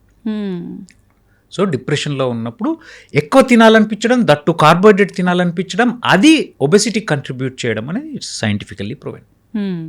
ఇప్పుడు తీసుకున్న ఫుడ్ అనేది డైజెషన్ అవ్వకుండా ఎక్కువసేపు ఉంటుంది లోపల, మనకు గ్యాస్ ప్రాబ్లంగా మారి, అది మనం ఇంకా డిలే చేయడం వల్ల అల్సర్గా మారి, ఈ అల్సర్సే రాను రాను క్యాన్సర్గా కూడా మారే అవకాశం ఉంది అంటుంటారు. ఇది ట్రూనా సార్? అల్సర్ క్యాన్సర్గా మారదు. అల్సర్లు వచ్చేదానికి మళ్ళీ అగైన్ సేమ్ మనం తినే ఆహారమే, మసాలాలు, కారము, sweets, ice cream, chocolate, stored, smoked, ఇట్లాంటి ఫుడ్ తీసుకున్నదా అన్నప్పుడు ఆ మ్యూకోజాలో నీకు పొయ్యి ద మ్యూకోజాని ఖరాబ్ చేస్తుంది. ఇప్పుడు వేడివేడి నీళ్ళు చేతి మీద పోసుకుంటే కాలుతుంది. అవును. సేమ్ నువ్వు చెడ్డది లోపల మ్యూకోజాకి వేస్తే కాలుతుంది. దాన్నే గ్యాస్ట్రైటిస్ అంటాం. అదే పెద్దగా అయితే పుండులాగా మారితే అల్సర్ అంటాం. ఓకే. సో దాంతోపాటు యాసిడ్ ప్రొడక్షన్ను మార్చడానికి, అంటే మన స్ట్రెస్లో ఉన్నాం అనుకుంటే, టైప్ ఏ పర్సనాలిటీ, ఎక్కువ ఆలోచిస్తున్నాం, ఎక్కువ బాధపడుతున్నాం, ఎప్పుడున్నా అట్లాంటి రోజుల్లో యాసిడ్ ప్రొడక్షన్ ఎక్కువ ఉంటుంది.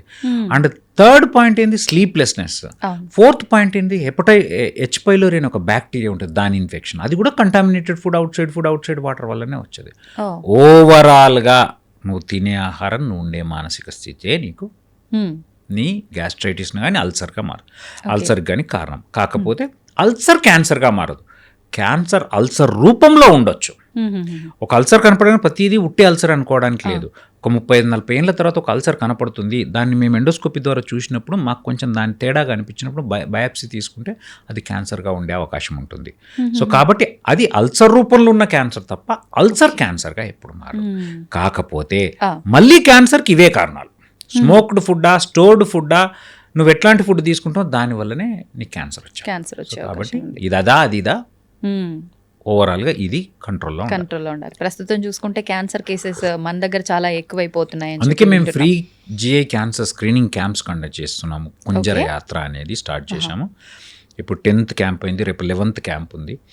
సో ఊర్లలోకి పోయి, ఎక్కడ సార్, ఎక్కడైనా ఆల్ ఓవర్ ద స్టేట్ ఒక పెద్ద క్యారవాన్ తీసుకొని పోయి అందులో ఫ్రీగా endoscopy, ultrasound, liver function test, lipid profile, CBP అంటే complete blood picture, hepatitis BC screening, proctoscopy, ECG, 2D ఇలా 16 రకాల టెస్ట్లను ఒక 40 మంది టీం వెళ్తాం.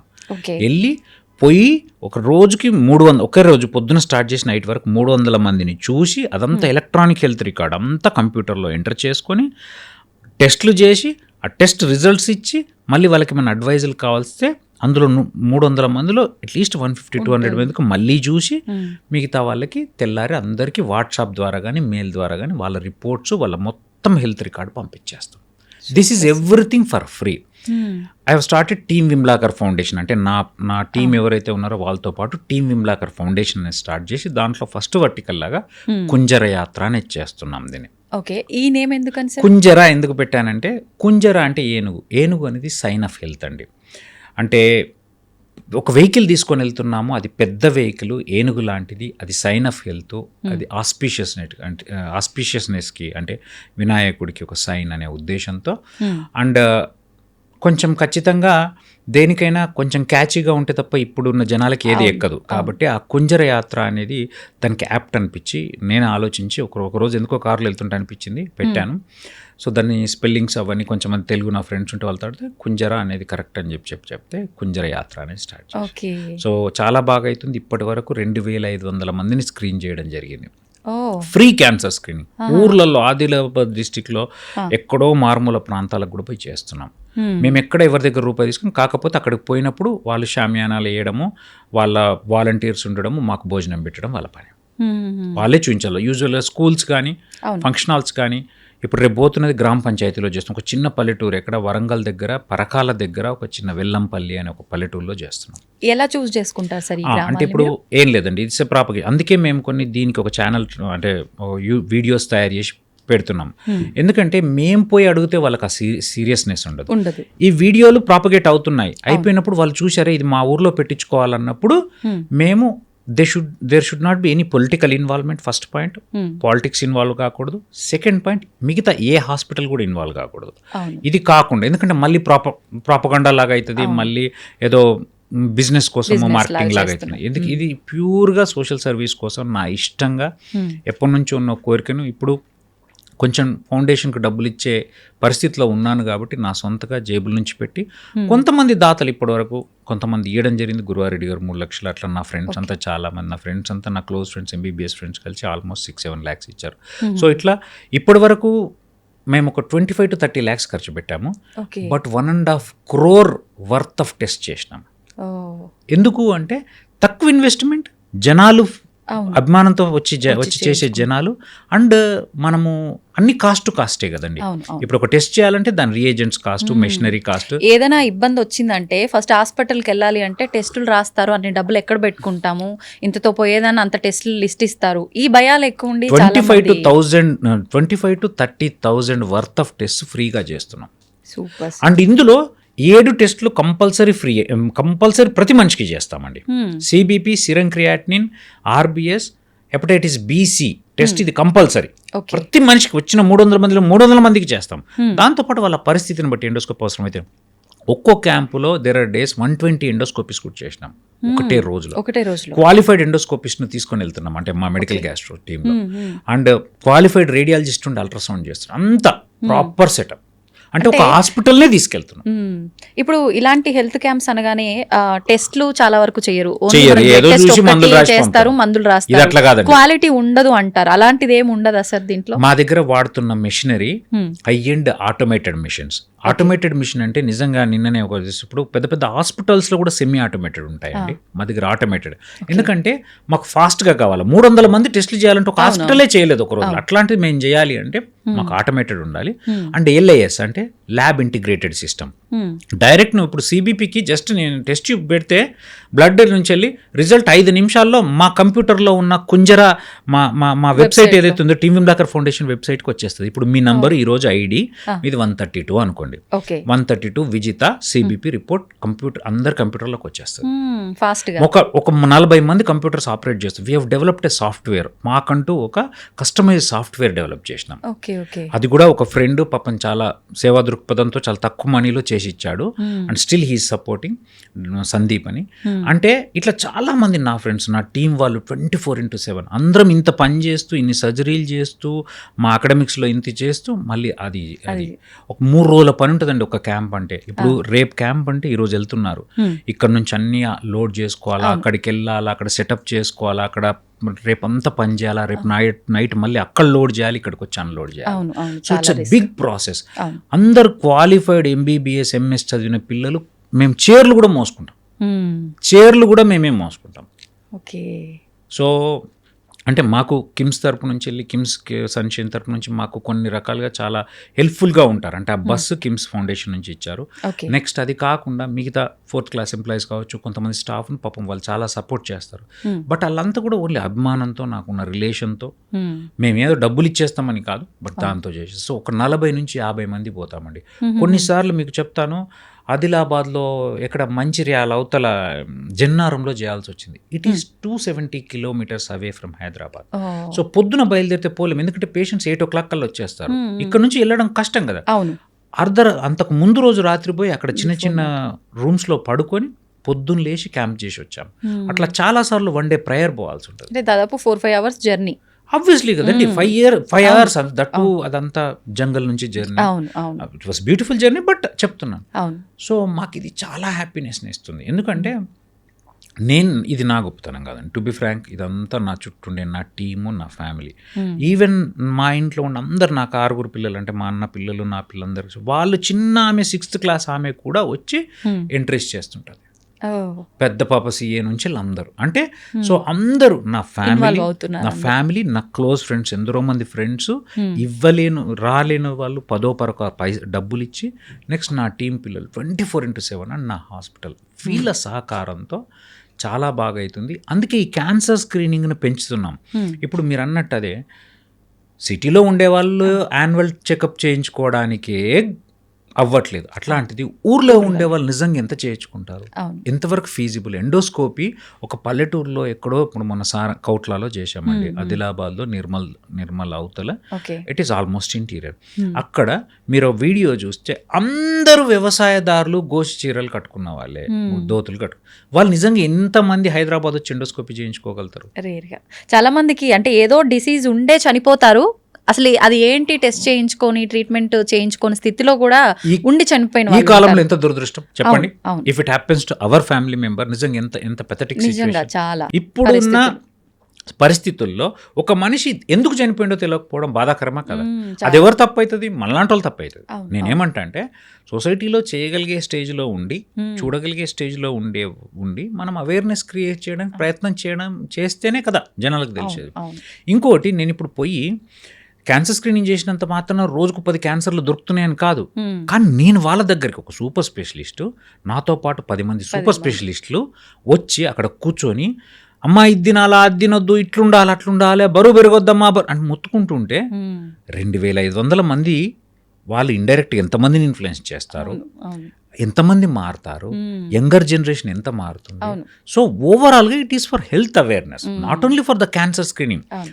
దో our main intention to screen for cancer, but definitely it creates lot of awareness. అవును. కల్మషం లేని మనస్తత్వాలు ఉంటాయి పల్లెటూరులో మనుషులకి. వాళ్ళు ఒకరి ఏదైనా మంచి తెలిసింది అని అంటే నలుగురికి చెప్పడానికే వాళ్ళు ఎక్కువ ఇష్టపడతారు. డెఫినెట్గా చాలా మంది మొన్న చేసినప్పుడైతే కౌట్ల, నేను అందుకే ప్రతి వీడియో రిలీజ్ చేస్తున్నప్పుడు నేను రైటప్ రాస్తుంటాను. నాకు తెలుగు వచ్చు, కొంచెం వచ్చు, నేనేం కవినని చెప్పాను కానీ బట్ ఆ తెలుగులో రైటప్స్ రాస్తుంటాను. అందులో అదే రాసిన, నా క్యాంప్కి వచ్చినట్టు లేదు, ఒక పెళ్ళికి వచ్చినట్టుంది, అందరు నన్ను చూడ్డానికి వచ్చినట్టున్నారు, అందరూ వచ్చి మంచుకున్నావా బిడ్డ, పిల్లలు మంచుకున్నారా బిడ్డ, నువ్వు చల్లగుండాల బిడ్డ, ఇంతే. సో అంటే నేను అనేది మాకు ఒక రకమైన రిజువనేటింగ్గా ఉంటుంది. అండ్ ఏదో చేస్తున్నామన్న ఆత్మసంతృప్తి. ఆటోమేటిక్గా మనకి ఎంత స్ట్రెస్ ఉన్నా వాళ్ళు మాట్లాడే మాటలు ఆ వాతావరణానికి రిలాక్స్ అయిపోతాం. అసలు మీరు నమ్మరండి, 8 to 8 o'clock స్టార్ట్ చేస్తాము క్యాంపు, రాత్రి 9-10 వరకు. దేర్ ఆర్ డేస్ నిర్మల్ ఒకసారి చేస్తే 11:30 వరకు కూడా 100 మంది ఇంకా అట్లనే కూర్చొని ఉన్నారు. అండ్ మాకు చాలా టైరింగ్ ఉంటుంది, కానీ వాళ్ళందరిని చూస్తే విపరీతమైన ఆనందంతో మాకేం టైర్డ్నెస్ అనిపించకుండా, అంటే నిజంగా ప్రాసెస్ చాలా లెబోరియస్ ప్రాసెస్, బట్ స్టిల్ మాకు ఆ చేస్తున్న పనిలో వచ్చే ఆనందంతో అన్నీ కొట్టుకపోతాయి. ఎవ్రీ మంత్ ఉంటుందా సార్? ఎవ్రీ మంత్ 2 క్యాంప్స్ చేస్తాం. ఎవ్రీ మంత్ 2 క్యాంప్స్ చేస్తాం ఖచ్చితంగా. ఇప్పటిదాకా 5 నెలలు అయిన స్టార్ట్ చేయి 10 క్యాంపులు అయిపోయినాయి. ఈ నెల ఇప్పుడు 18వ తారీఖు రేపు ఉంది పరకాల్లో, తర్వాత 25కి కామారెడ్డిలో. ఓకే, ఈ ఐడియా మీదేనా సార్? నాది, 100% నాది. మీ మిసెస్ సపోర్ట్ ఎలా ఉంటుంది? 100%. ఒకరోజు వాకింగ్ చేస్తున్నాము, నేను Namita, her name is Namita, she's a big, ఇంకా unexplainable, she's everything for me. Okay. అయితే వాక్ చేస్తున్నప్పుడు నాకు ఎప్పటి నుంచో ఈ జిఐ క్యాన్సర్ స్క్రీనింగ్ చేయాలంది, బట్ ఫైనాన్షియల్గా I'm from very low middle class family. I'm the first educated person. Watch చూడడం మా ఇంట్లో నాకు మాత్రమే వచ్చు. సో అట్లాంటి బ్యాక్గ్రౌండ్ నుంచి వచ్చిన వాళ్ళము. సో మనకు ఫైనాన్షియల్గా we're not at all strong. So obviously first అప్పులు తీర్చుకోవాలా, తర్వాత చిన్న ఇల్లు తీసుకోవాలా అయిపోయిన. ఇప్పటి నుంచి ఒక 1-2 years నుంచి చాలా చేయాలని ఒక ఆశగా ఉంది. సో ఒకరోజు వాక్ చేస్తున్నాం, నాకు స్టిల్ ఐ రిమెంబర్ ఎక్కడ మా విల్లాలో వాక్ చేస్తున్నప్పుడు, నమిత మనము ఇంకా ఫౌండేషన్ పెట్టాలి, నేను ఒక బస్ కొందాం అనుకుంటున్నాను, ఇప్పటి నుంచి వెళ్ళి ఫస్ట్ ₹1,00,000 పర్ మంత్ ట్రాన్స్ఫర్ చేసేసి ఒక 30 lakhs కాగానే లోన్ మిగతాది పెట్టి ఒక బస్ కొందాము అనగానే గుక్క తిప్పుకోకుండా ఒక్క క్షణం ఆలోచించకుండా ఎస్ విల్ డూ అని. So without her I'm nothing. అంటే తను ఆలోచన, అంటే తన సపోర్ట్ లేకుండా, she believe strongly that what ever this fellow things is for the sake of others అని స్ట్రాంగ్గా నమ్ముతుంది. నలుగురు మంచి కోసమే, ఏదైనా మంచి కోసమే చేస్తాడు నా నమ్ముతుంది. సో అన్నాక అంటే ఇంకోటి, నేను ఈ ప్రాసెస్లో నేను అర్థం చేసుకున్నది ఏంటంటే, నేను May 9th or 8th ఇది నమితతో డిస్కస్ చేయడం జరిగింది. ఆ రోజు ఒక ఫ్రెండ్కి ఫోన్ చేసి రిజిస్ట్రేషన్ చేయాలి, నాకు ఫౌండేషన్కి ఒక పేరు డిసైడ్ చేయండి, అది పెట్టండి, నా పేరు మీద పెడుతుంటే నాకు ఇష్టం లేదని చెప్పాను. లాస్ట్ కాల్ టీమ్ విమ్లాకర్ అని పెట్టారు. Okay, because my mentality is team actually. So nothing wrong in it. I won't look at the Vimalakar, I look at the only team. So ఆ పేరు పెట్టాలి అని డిసైడ్ చేసి రిజిస్ట్రేషన్ చేసిన, అంటే నేను అనుకున్న రోజు నుంచి 1 monthలో ఫస్ట్ క్యాంప్ చేసేసానండి. అంటే దీనికి ఎంతమంది సహకారం ఉండాలి చెప్పండి, డబ్బులే కాదు. అసలు నేను చెప్పినప్పుడు పోయి అభినయ్ గారి దగ్గరికి, అభినయ్ అంటే భాస్కర్ రావు గారి కొడుకు కిమ్స్లో, అవి ఇట్లా అనుకుంటున్నాను, నేను బస్ కొందాం అనుకుంటున్నాను, ఇంత పెద్ద ప్రాజెక్ట్ స్టార్ట్ చేస్తున్నాను, మీకు ఒకసారి చెప్పాలి కదా అని చెప్పి, అన్న ఎందుకన్నా మీరు వద్దు, నా దగ్గర బస్సు ఉంది తీసుకొని, వాళ్ళ దగ్గర ఫౌండేషన్కి ఏదో బస్సు తీసుకున్నాను. ఫస్ట్ పెద్ద పని అయిపోయింది. తర్వాత ఒక 15-20 రోజులు దాని క్లియరెన్స్లు, బస్కి క్లియరెన్స్లు, అన్ని రకాల సర్టిఫికేషన్స్ అవన్నీ కావాలి చాలా దగ్గర. తర్వాత ఎండోస్కోపిస్ట్ యూజువల్గా ఎండోస్కోపీ మెడికల్ గ్యాస్ట్రో సర్జికల్ గ్యాస్ట్రోకి ఎట్లుంటుందంటే మేము చేయగలుగుతాం వాళ్ళు చేయగలుగుతాం కానీ యూజువల్గా మేము సర్జరీల పార్ట్కే ఉంటాం వాళ్ళు ఎండోస్కోపీలు చూసుకుంటారు ఓకే సో మేము చేస్తే అది లాంగివిటీ ఉండదేమో మళ్ళీ ఎవరైనా హర్ట్ అవుతారేమో బాధతో నా క్లోజ్ ఫ్రెండ్ నా టీమ్మేటే డాక్టర్ రోహన్ రెడ్డి అని ఉంటారు పోయి కూర్చోబెట్టి రోహన్కి ఇట్లా అనుకుంటున్నాను అన్న ఐఎమ్ దేర్ విత్ యూ నేను సపోర్ట్ చేస్తాను అంటే ఎంత గొప్ప మనస్తత్వం ఉండాలండి ఇట్లా సో డబ్బులు నేను పెట్టుండొచ్చు నేను కాదనట్లేదు అవును. చాలా మంది కూడా ఎంతో కొంత ఇచ్చిండు but commitment of others and ఎదుటోళ్ళ నమ్మకం మన మీద బేసికల్గా వాళ్ళకి మన మీద ఉండే నమ్మకం అనేది చాలా చాలా ఇంపార్టెంట్ సో నేను అనుకున్న దానికంటే ఫాస్ట్గా జరిగింది ప్రోగ్రామ్ మీరు నమ్మట్లేదు కానీ అంటే అనుకున్న దానికంటే చాలా ఫాస్ట్ జరిగింది ఎంతమంది వస్తారు మేము వాలంటీర్స్ చేస్తామండి మొన్న ఒక చిన్న ఇన్సిడెంట్ చెప్తాను ఒక పేషెంట్ నా టీంలో దినేష్ రెడ్డి అని ఉంటాడు ఓకే నా next consultant is my close friend వాని ఫ్రెండ్ వాళ్ళ తమ్ముడు ఎవరో హాస్పిటల్లో చూడ్డానికి వచ్చాడు మన సన్షైన్ హాస్పిటల్కి వచ్చినప్పుడు అన్న నేను ఇట్లా వచ్చిన అంటే కలవనీకి వస్తా అంటే సరే కలువురు అని వస్తే నా ఓపీ అంత ఒకటే ఓపీ కదా సో నా పక్క రూమ్లో దినేష్ రూమ్ ఓకే కలవడానికి వచ్చినప్పుడు నా బోర్డు చూసి అన్న డూ యూ నో హిమ్ అని అన్నాడు do you know him Indra is my brother and is my boss do you know him ఇందే మేమంతా ఒకటే టీం కదరా అన్న అవునా అన్న ఐ ఫాలో హిమ్ అన్న ఒకసారి కల్పిస్తారా అన్నాడు అంటే దాని ముందర కల్పిస్తే ఇప్పుడే సర్జరీ నుంచి వచ్చిన తర్వాత కల్పిస్తాను జస్ట్ కల్పించు ఈ స్టేస్ ఇన్ యూకే యాక్చువల్గా యూకేలో ఉంటాడు నాకు ఇప్పటికీ ఆయన పేరు కూడా ఏదో చెప్పాడు బట్ మర్చిపోయాను I will be in touch with him but అంటే వచ్చి ఒకసారి కలిపి అన్న అంటే వచ్చి నా దగ్గరకు వచ్చి పాపం ఎంతో ఆప్యాయంగా ఎంతో సార్ నేను మిమ్మల్ని ఫాలో అవుతా మీరు గ్రేట్ అది ఏదో చెప్పాల్సిన అన్నీ చెప్పిండు చెప్పి sir I want to contribute for your Kunjara Yatra how should I do అంటే మీ ఇప్పటిదాకా ఓపెన్ చేయలేమండి తెలిసిన ఫ్రెండ్స్ చేయడం తప్ప ఓపెన్గా మీరు డొనేషన్స్ ఇవ్వమని వేయాలని బట్ చెప్తాడు దినేష్ అని చెప్తే with in no time he has transfer 25,000 and he has message నేను మంత్లీ ఇంత వేస్తాను నేను అందరికీ ప్రాపగేట్ చేస్తాను అంటే నేను అనేది ఏంటంటే ఈ ప్రపంచంలో చాలా మంచి ఉంది చాలా మంచి ఉంది అందుకే మనం ఇంత ఆనందంగా ఉన్నాం ఇంత హ్యాపీగా ఉన్నాం సో మనకి ఎక్కడో అక్కడ చెడు లేదని నేను అంటలే నేనేం సద్గురుని అంటలేదు చెడంతా ఉంది ఉండవచ్చు కానీ నిజంగా మనం చూసే దాంట్లో మనం పోయే మార్గంలో చాలా మంచి ఉంది కాబట్టి లేకపోతే ఎక్కడో బర్రెలు ఎడ్లు కాసుకునేవని గిడదాకి ఇట్స్ బికాస్ ఆఫ్ మీరు ఇదంతా మంచి చేయాలని ఉంది సార్ అందుకే మీరంతా I don't think my self I'm a great అట్లా ఏం అనుకోను but I feel I'm special definitely I'm special I should do special things అని అనుకుంటాను I never consider my self as great అనే దానికి అర్థం లేదండి but you should be special to do something నిజంగా చాలా మంచి పని సార్ మీకు ఆలోచన రావటము అంటే మీరు ఇందాక ఒక మాట అన్నారు మనం కరెక్ట్గా ఉండాలి అంటే ఒక 3 థింగ్స్ మనం ఖచ్చితంగా ఫాలో అవ్వాలి దాంట్లో లాస్ట్ది గుడ్ రిలేషన్స్ బిల్డ్ చేసుకోవాలి అని మీరు అలాంటి రిలేషన్ బిల్డ్ చేసుకున్నారు కాబట్టి నాకున్న ఆస్తి అది ఇంతమంది మీరు పెద్ద రిస్క్ చేయకుండా మీకు ఒక థాట్ రాగానే అందరూ వాళ్ళు మీకు సహాయం చేయడం ఇదంతా కూడా అలా కలిసి వచ్చింది కొంతమంది నేను చెప్తానండి నా ఫ్రెండ్స్ కావచ్చు నా టీం వాళ్ళు కావచ్చు హాస్పిటల్ వాళ్ళు కావచ్చు నా ఫ్యామిలీ వాళ్ళు కావచ్చు ఒక్కరోజు ఏదైనా క్యాంప్కి రాకపోతే ఎంతో బాధపడతారు అయ్యో ఈ క్యాంప్కి నేను రాలేదు లెక్కలు వేసుకుంటారు లాస్ట్ 10 క్యాంప్స్లో నేను ఈ క్యాంప్కే రాలేదు ఒక్క క్యాంప్కే రాలేదు అని అంటే I feel blessed for it నేను ఎంత అండి పోతాను కన్సల్టేషన్ చూస్తాను మహా అంటే అందరితో మాట్లాడతాను సబ్జెక్ట్ చెప్తాను కానీ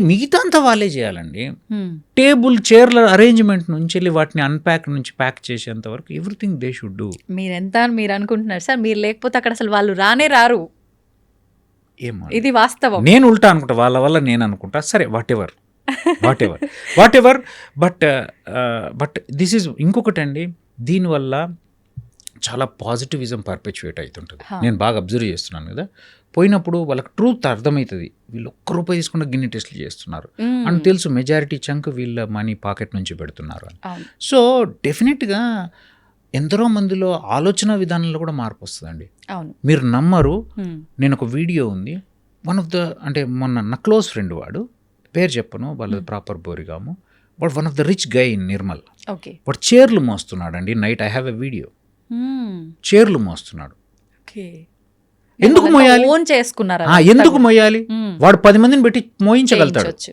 అవును చెప్తున్నా అంటే నా ఫ్రెండ్స్ చాలా మంది ఉన్నారు వాళ్ళు రోజు పని చేస్తారు చేయని వాడు పేరు కూడా చెప్తున్నాను రాజు అని ఇప్పుడు పాపం మరి రోజు వానికి ఏదో సిమెంట్ డీలరింగ్ అది ఉన్నాయి బట్ వానికి చీరలు మోయాల్సిన కర్మే బట్లే బట్ మోస్తున్నాడు I felt okay I'm not only screening the cancer I'm not only creating awareness in health, I'm creating lot of positivism అనే ఒక హోప్ వచ్చింది నాకు. అవును, సూపర్ సార్, నిజంగా మంచి ఆలోచన. దాన్ని అమలు చేసే విధానం కూడా అంతే పాజిటివ్గా ఉంది. ఎప్పుడన్నా క్యాంప్కి రండి, చాలా బాగుంటుంది. తప్పకుండా సార్, ట్రై చేస్తాను. ఇట్ ఈస్ లైక్ వన్ ఖచ్చితంగా కాదు, చెప్పలేదు. ఆన్ సైట్ మిగతా టీవీలో ఉన్న చాలా మంది యాంకర్స్ నాకు పేర్లు చెప్పడం ఎందుకంటే వాళ్ళంతా ఆన్ సైట్ చేద్దామని అన్నారు. తప్పకుండా మీ అందరితో ఒకసారి చూసి, ఎందుకంటే మీ రోల్ చాలా ఎక్కువ అండి. జస్ట్ ఏదో నేను ఇప్పుడు మీతో మాట్లాడుతున్నాను కాబట్టి మిమ్మల్ని బోస్ట్ చేయట్లేదు. మేము ఎంత చెప్పినా మీరు దేన్నైనా పైకి తీసుకుపోగలుగుతారు, ఎట్ టైమ్స్ దేన్నైనా కూల్చగలుగుతారు. అంటే I mean if you feel no not like that, అంటే నిజం కదా, ఇప్పుడు నిజంగా చెడు అని చూపించగలుగుతారు కదా. సో కాబట్టి మీరు ఇట్లాంటి వాటిని ప్రాపగేట్ చేస్తే, మీలాంటి వాళ్ళ సహకారం ఉంటే జనాల్లోకి చాలా ఫాస్ట్గా వెళ్తుంది. హెల్త్ అవేర్నెస్ బేసికల్గా జనాల్లోకి విమలాకరం తీసుకుపోమంటే కుంజరాన్ని తీసుకుంటే, ఆ హెల్త్ అవేర్నెస్ని తీసుకెళ్తే కుంజర కాకపోతే ఇంకోళ్ళు చేస్తారు, ఏదో రకంగా ఆ పాజిటివ్ స్ప్రెడ్ అనేది ఉండాలి. అవును, నిజంగా సార్, సూపర్ ఐడియా నిజంగా మీది. వెళ్ళే విధానం అంతా కూడా చాలా పాజిటివ్గా ఉంది. ఇంకా ఫ్యూచర్లో మీకు అందరి ద్వారా మంచి సపోర్ట్ రావాలని, దీని ద్వారా అందరూ కూడా మంచి ట్రీట్మెంట్ తీసుకోవాలని తీసుకుంటారు. ఆశిస్తున్నాను నేను కూడా. థ్యాంక్ యూ సార్, నిజంగా ఇంత మంచి కాన్సెప్ట్ మీరు తీసుకున్నందుకు నాకు నేను థ్యాంక్ యూ చెప్పడం అనేది తక్కువే. చాలా మంది అంటే చూస్తుంటాం కదా, ఇలాంటివి ఎంత డాక్టర్ అయినా ఎంత ఆస్తి ఉన్నా కూడా చెయ్యాలని ఒక తపన వచ్చినా కూడా ముందుకు తీసుకెళ్లడం అనేది అసలు నిజంగా చాలా మంచి ఇక్కడ ఒక పాయింట్ చెప్తా, మీరు అన్నారు కాబట్టి ఆస్తి ఉండాలి, ఇవ్వడానికి ఉండాల్సిన అవసరం లేదు. ప్లీజ్ నోట్ దిస్, ఇవ్వడానికి ఇవ్వాలనే గుణం ఉండాలంతే. అవును, కోట్లున్నా వాడికి ఒక కోటి తక్కువ అనిపిస్తుంది, ఇయ్యడు. లేదా 30 ఏళ్ళప్పుడు అనుకుంటాడు 50 ఏళ్ళకి ఇస్తాడు. ఎప్పటికప్పుడు 10 ఉంటే 2 పెట్టే గుణం ఉన్నాడు, ఎప్పుడు పెడతాడు. నేనని కాదండి, ఎవరైనా చాలా మందిని చూడు. సో పెట్టడానికి, ఇవ్వడానికి, చెయ్యడానికి ఉండాల్సిన అవసరం లేదు. చెయ్యాలనే గుణం ఉంటే చాలు. ఎంతో కొంత నీకైనంత, చేతనైనంత, అది ఎంతన్నా కావచ్చు, అర్థమవుతుంది, ఎంతో కొంత నీకు చేతనైనంత. సో కాబట్టి ఏం లేకపోతే వచ్చి నిజంగా అన్నట్టు ఆ చేరే మోస్తాం, నాకు చేతనే నేను చేరే మోయగలితే చేరే మోస్తాను, లేకపోతే ఏదో డేటా ఎంట్రీ చేస్తా. నా చిన్న కూతురు ఉంటుంది, she 6th class, she enters vitals. ఆమెకేమొచ్చు వైటల్స్ ఎంటర్ చేస్తుంటుంది, పల్స్, బీపీ, పేషెంట్ రాగానే హైట్, వెయిట్ ఎంటర్ చేస్తుంటుంది. 6th క్లాస్ అమ్మాయి, but she is happy, she feels so proud, she feels so happy to do. మనం ఏం అందరం అన్ని చేయాలని ఏం లేదండి, తనకైనంత. అంటే ఇప్పుడు ఇవాళ రేపు ఎలా ఉన్నారంటే, కొంచెం ఒక ఇమేజ్ వచ్చింది అనగానే యాటిట్యూడ్ పెరిగిపోతుంది, ఆటోమేటిక్గా ఒక గుణం, మీరు అన్నారు కదా, అన్ని రకాలుగా దాన్ని కోల్పోతారు, తెలియకుండానే కోల్పోతారు. కానీ అది మీ దగ్గర ఎక్కడా కనిపించట్లేదు. సూపర్ సార్, అదే మీ ద్వారా మీ పిల్లలకు కూడా వచ్చింది. అంటే కింద నుంచి వచ్చినామండి మేము, బర్రెలు, నేను ఎంబీబీఎస్ సీట్ వచ్చినప్పుడు కూడా బర్రెలు గాయనికి పోయేటోని, బర్రెలు గాయనికి వ్యవసాయం పనులు చేసేటోని. నాకు మాది కంప్లీట్ వ్యవసాయ కుటుంబం. ఐ డిడ్ ఎవ్రీథింగ్, పాలమ్మిన, అంటే అట్లానే కాదు, అన్ని వ్యవసాయ పనులు చేసినాను. అన్ని అంటే మేము పాల వ్యాపారం చేసేవాళ్ళము, పాలు అమ్మడానికి వెళ్ళేటోని, కూరగాయలు అమ్మేవాళ్ళము. నేను I was a newspaper boy, Andhrajyothi newspaper వేసేవాడిని. సో మాకు ఇంకా పెద్దగా అన్ని చూసారు, అంటే అట్లా అన్ని చూసినా నేను, బట్ ఏమో అంటే కొమ్ములు వచ్చేయడానికి ఏం లేదని నేను నమ్ముతా. ఇప్పుడు సరే నేను పెద్ద సర్జరీలు చేయొచ్చు, నేషనల్ లెవెల్లో అంటే మంచిగా ఒక సర్జన్గా గుర్తింపు ఉండొచ్చు ఎంతోమందికి, బట్ అందులో పెద్ద నీలిగేదానికి ఏం లేదండి. ఇప్పుడు మీ ఫీల్డ్లో నాకేం తెలియదు, నా ఫీల్డ్లో మీకు తెలియదు. I'm illiterate in your field, that's it. ఇప్పుడు తరుణ్ ఉన్నాడు, కెమెరా తీస్తున్నాడు, నాకు పోతే కెమెరా ఏంటంటే నాకు ఏమో తెలియదు. I'm illiterate in his field, అర్థమవుతుందా? అట్లనే ఒక గ్యాస్ట్రైటిస్ అంటే ఆ పిల్లోడికి తెలిసి ఉండకపోవచ్చు, అంతే తప్ప నాకు అన్నీ తెలుసు అని నీలిగేదానికి ఏం లేదండి. నీలిగేదానికైతే జీవితంలో ఎవ్వరికీ ఏం లేదు, ఎవ్వరికి, నాకే అని కాదు, ఎంత గొప్పోళ్ళకైనా. చాలామంది నేను కొన్నిసార్లు అబ్జర్వ్ చేస్తే బాధేస్తే, సోకాళ్ళు పెద్ద మనుషులు టీవీలలో మాట్లాడేవాళ్ళు, వాళ్ళతో 1 to 1 మాట్లాడుతున్నప్పుడు ఎంత అంటే ఎదుటోడిని మాట్లాడనీయకుండా అన్నీ నాకు తెలిసిన తత్వంతో మాట్లాడుతుంటారు. ఐ మీన్ వాళ్ళు మళ్ళీ టీవీలో ముందుకు రాగానే అన్నీ చెప్తారు. అండ్ నాకు అది ఎందుకంటే నేను చాలామంది పెద్దవాళ్ళతో ఇంటరాక్ట్ అవుతుంటా, నాకు అనిపిస్తుంటుంది అంటే అన్నీ తెలుసు అనే భావం ఏంది బాస్, నాకు అస్సలు నచ్చదండి అది. అన్నీ ఎందుకు తెలుస్తాయి, ఎట్లా తెలుస్తాయి? ఎట్లా తెలుస్తాయి? నేను కంప్యూటరా? అన్నీ ఎట్లా తెలుస్తాయండి? అవును అవును. ఎందుకు ఇప్పుడు ఒకటి చెప్తున్నప్పుడు వినడం, వినాలి. మేబీ నాకు తెలియకపోవచ్చు. విన్నాక నీకు తెలిసిన నీ ఎక్స్పీరియన్స్ డెఫినెట్గా మ్యాటర్ అవుతుంది. నేను కాదన్ను, నీ ఎక్స్పీరియన్స్ కాదని ఎవడు అన్ను. బట్ ఇక మొదలు అన్నీ నాకు తెలిసినట్టు నేనేం చేయలేదు. అవును, వాడు అక్కడే ఆగిపోతాడు. ఇంకా చాలా మంది అండి, చాలా మంది అది ఉండొద్దండి, అది ఉండొద్దు. ఇప్పుడు నువ్వు చూసిన ఆ చిన్న పిల్లోడికి కూడా చిన్నప్పటి నుంచి కొన్ని నేర్పాలండి. అంటే ఆ అనకువ, ఆ హంబుల్నెస్ అనేది, ఐఎమ్ నథింగ్ అంటే నథింగ్ అని లోగా ఫీల్ కమ్మను. కాన్ఫిడెన్స్ ఉండడము, సెల్ఫ్ కాన్ఫిడెన్స్ ఉండడము చాలా అవసరం మనిషికి. కానీ అది ఓవర్ కాన్ఫిడెన్స్ కాకూడదు. ఆ బ్యాలెన్స్ తప్పిన రోజు నథింగ్ నాకే అని. అందుకే ఆ పిల్లోడు నా చిన్న కరెక్షన్ చెవిలో ఎందుకు చెప్పాను అని అంటే, ఈరోజు ఎప్పటికైనా గుర్తుంటుంది, అవునా నాతో ఒకళ్ళు ఫోటో తీసుకున్నాక నేను థ్యాంక్ యూ చెప్పాలి. Because god has given that stature at this age. Okay, be humble, కృతజ్ఞతతో ఉండాలి. Be humble. భగవంతుడికైనా అంత సొసైటీకైనా భగవంతుడు అంటే ఏం లేదని నేచర్, అర్థమవుతుందా? సో దానికి కృతజ్ఞత ఉండడం నేర్చుకోవాలి. నేను నాతో ఎవరో ఫోటో, నాతో కూడా తీసుకున్నాను, అందరితో ఫోటోలు తీసుకున్నా కానీ నేను పెద్ద తోపును తురుంకాను అట్లే ఉండదండి. It is their character. నిన్ను గుర్తించడం అది వాళ్ళ గొప్పతనం. పెద్ద నువ్వేదో తోపై పీకేసినావు అని కాదు. చాలా మంది జిఏ సర్జన్స్ ఉన్నారు, చాలా మంది పెద్ద డాక్టర్లు ఉన్నారు, చాలా మంది ఉన్నారు. నీతో ఎందుకు ఫోటో తీసుకోవాలనిపించాలి? అంతే కదా, అనిపించిందంటే అది వాళ్ళ గొప్పతనం. So just identify, just show your gratitude. అందుకే ఆ పిల్లోడికి చెప్పాను. సార్, మీ ఫాదర్ మదర్ ఎక్కడ ఉంటారు? విలేజ్లోనేనా మీతో పాట? అంటే అమ్మ వాళ్ళు వచ్చిపోతుంటారు. నాన్న రీసెంట్గా చనిపోయారు, ఆల్మోస్ట్ 1.5 years అయింది. 70 years ఉండే, కొంచెం కొద్దిగా హెల్త్ ప్రాబ్లంతో తను చనిపోయారు. అమ్మ నిన్న మొన్నటిదాకా నా దగ్గరనే ఉంది, పోయి వస్తుంటుంది. ఈ పల్లెటూరు కదా, ఈ పల్లెటూరులో ఉండే వాళ్ళకి ఇక్కడ ఎక్కువ రోజులు ఉండడం కష్టం. ఎందుకంటే ఈ వాతావరణంలో వాళ్ళు అడ్జస్ట్ కాలేరు. వాళ్ళకి ఎవరో ఒకరు మాట్లాడుతూ ఉండాలా, పలకరిస్తూ ఉండాలా. That is not possible. So అది నాకు ఇంకిద్దరు అన్నలు. పెద్దన్న కూడా ఆల్కహాలిజంతో చనిపోయాడు.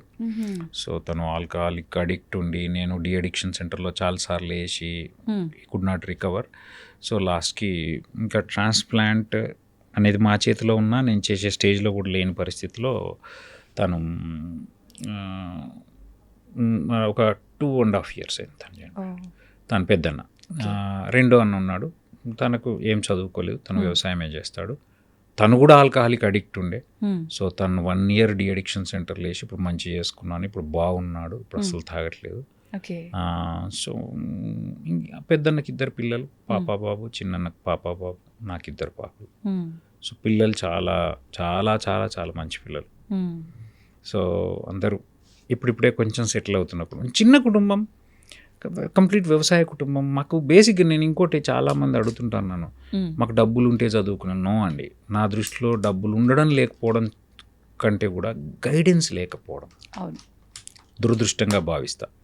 ఒక మనిషికి గైడెన్స్ లేకపోవడం అంటే, నువ్వు ఒక్క రూపాయి లేకపోయినా కానీ, నా ఫ్రెండ్స్ కొంతమంది ఉంటారు, వాళ్ళు పాపం వాళ్ళు పేదోళ్ళే, కానీ వాళ్ళ ఇంట్లో నా కొడుకుని చదివిపియాలా, నా బిడ్డను చదివిపియాలని అనే ఆశ ఉండి దారి. మా వాళ్ళకి అది కూడా తెలిసిన స్టేజ్ కాదు పాపం. బ్యాడ్ ల్యాక్. మా నాన్న నమ్మేవాడు తెలుసా, మా పెద్దన్న 9th class ఆపాడు, మా రెండో నన్ను అసలు చదివిపియలే. నన్ను కూడా ఏంది ఆయన ఉద్దేశం 10th ఆపాలని. ఎందుకంటే మా నాన్న దృష్టిలో మనకెందుకురా చదువు, ఓన్లీ బోర్డు చదవడం, బోర్డు చదవడం వస్తే చాలు ఆయన ఉద్దేశం. ఏదో లెక్కలు రాసుకోవడానికి వస్తే చాలు ఆయన ఉద్దేశం. ఎందుకంటే మేము రెడ్డిలు ఓసీ కాబట్టి మనకు జాబులు రావు అనే ఒక థాట్ ప్రాసెస్లో ఉన్నది. బట్ నేను స్ట్రాంగ్గా నమ్మేది అంటే ఆ గైడెన్స్ ఉండాలి. అండ్ ఒక్కళ్ళు బాగుపడితే కుటుంబం నుంచి ఆ కంప్లీట్ ఫ్యామిలీ అప్లిఫ్ట్ అవుతుంది. ఇప్పుడు ఫాదర్ ఆలోచన అలా ఉంది, మరి మీరు ఇలా చదవటానికి, ఈ స్టేజ్కి రావడానికి కారణం ఏమో అండి. నాకు చిన్నప్పటి నుంచి నేను అన్ని పనులు చేస్తూనే ఇంట్లో అన్నీ చేసుకుంటూ, మా నాన్న ఒక స్టేజ్లో, అంటే I'm not blaming any one, ఎప్పుడన్నా బుక్ పట్టి చదివితే కూడా వీడు పని తప్పించుకోవడానికి పుస్తకం పట్టుకుంటున్నాను తిట్టేవాడు, కొట్టేవాడు. That's okay. అట్లాంటి పరిస్థితుల్లో కూడా మరి సరస్వతి కటాక్షం ఏంటో నాకు చదువుకోవాలనేది ఉండేది. చిన్నప్పటి నుంచి పెద్దగా నేను ఏం చదవకపోతున్నాను, క్లాస్ ఫస్ట్ వచ్చేవాడిని, అందరు ఎంకరేజ్ చేసి తోపు అనడం, ఏదో తెలియంది నాలో ఏదో ఉందని కొంచెం భావన. సో మెల్లగా కన్విన్స్ చేసి ఇంటర్మీడియట్ చేయగలిగినాను. సో ఏదో స్కూల్ టీచర్ అన్న కానా అని ఒక ఆశ. సో అట్లా మెల్లగా నాకు తెలియకుండా నేనే వేసుకున్న దారి అండి. నాకు ఎవరు గిది చేస్తే గిది అవుతుందని చెప్పలేదు. ఓకే. ఎంసెట్ అనేది ఒకటి ఉంటుందని తెలుసుకున్నాను ఒక స్కూల్ టీచర్ ద్వారా. దెన్ ఆ ఎంసెట్ రాస్తే ఇట్లా ఉంటాయట అని తెలుసుకున్నాను. సో ఫస్ట్ టైం ఆ 1159 ర్యాంక్ వచ్చినప్పుడు ప్రైవేట్ కాలేజీలో వచ్చింది ఎంబీబీఎస్. అప్పుడు మమతా ఉండేది 1159. ఆ 1159కి 20,000 కడితే నాకు ఎంబీబీఎస్ సీట్ వస్తుంది. కానీ ఆ 20,000 లేక మళ్ళీ వెటర్నరీలో జాయిన్ అయ్యి మళ్ళీ రాస్తే 259 ర్యాంక్ వచ్చింది. సో అట్లా మనకి ఎవరు చెప్పేవాళ్ళు ఏం లేదు. పాపం మా పెద్దన్న నేను ఎక్కడన్నా పోతే ఇట్లాంటి వచ్చేవాడు అంతే తప్ప వాళ్ళకు ఏం చేయాలో తెలియదు. సో ఏం తెలియదు, ఎవరికి ఏం తెలియదు. నేనే జనాలను చూసి ప్రతిదీ ఈ రోజు వరకు మేము ఎంబీబీఎస్ హైదరాబాద్లో గాంధీ మెడికల్ కాలేజ్ చదువుతున్నప్పుడు నాకు తెలిసిన ఒక వ్యక్తిగానో కుటుంబంగానే హైదరాబాద్లో లేదు. మాకు సెలవు వస్తే నేను హాస్టల్లో ఉండాల్సిందే తప్ప ఇక్కడికి పోవడానికి లేదు. అట్లాంటి పరిస్థితి.